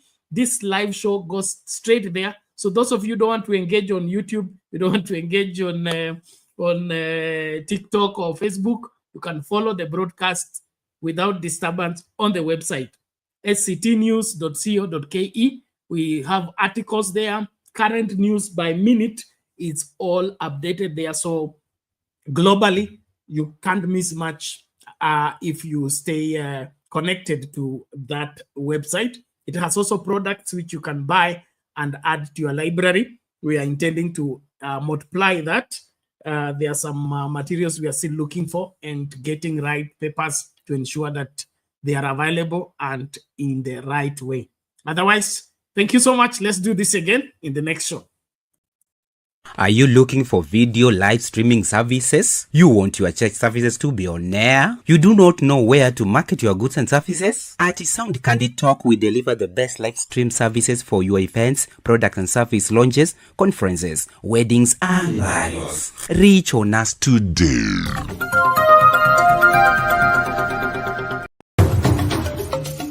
Tunaingia vijijini, mijini na hata jijini kukuletea taarifa mchana kutwa. Usiku tunaketi kitako, tunadadavua tukichanganua taarifa na makala muhimu yanayokuhusu wewe na familia yako. Ungana na Bernard Ngozi kwenye Open Forum Political Show kuanzia saa 4 usiku hadi dakika zake kila siku ya wiki kwenye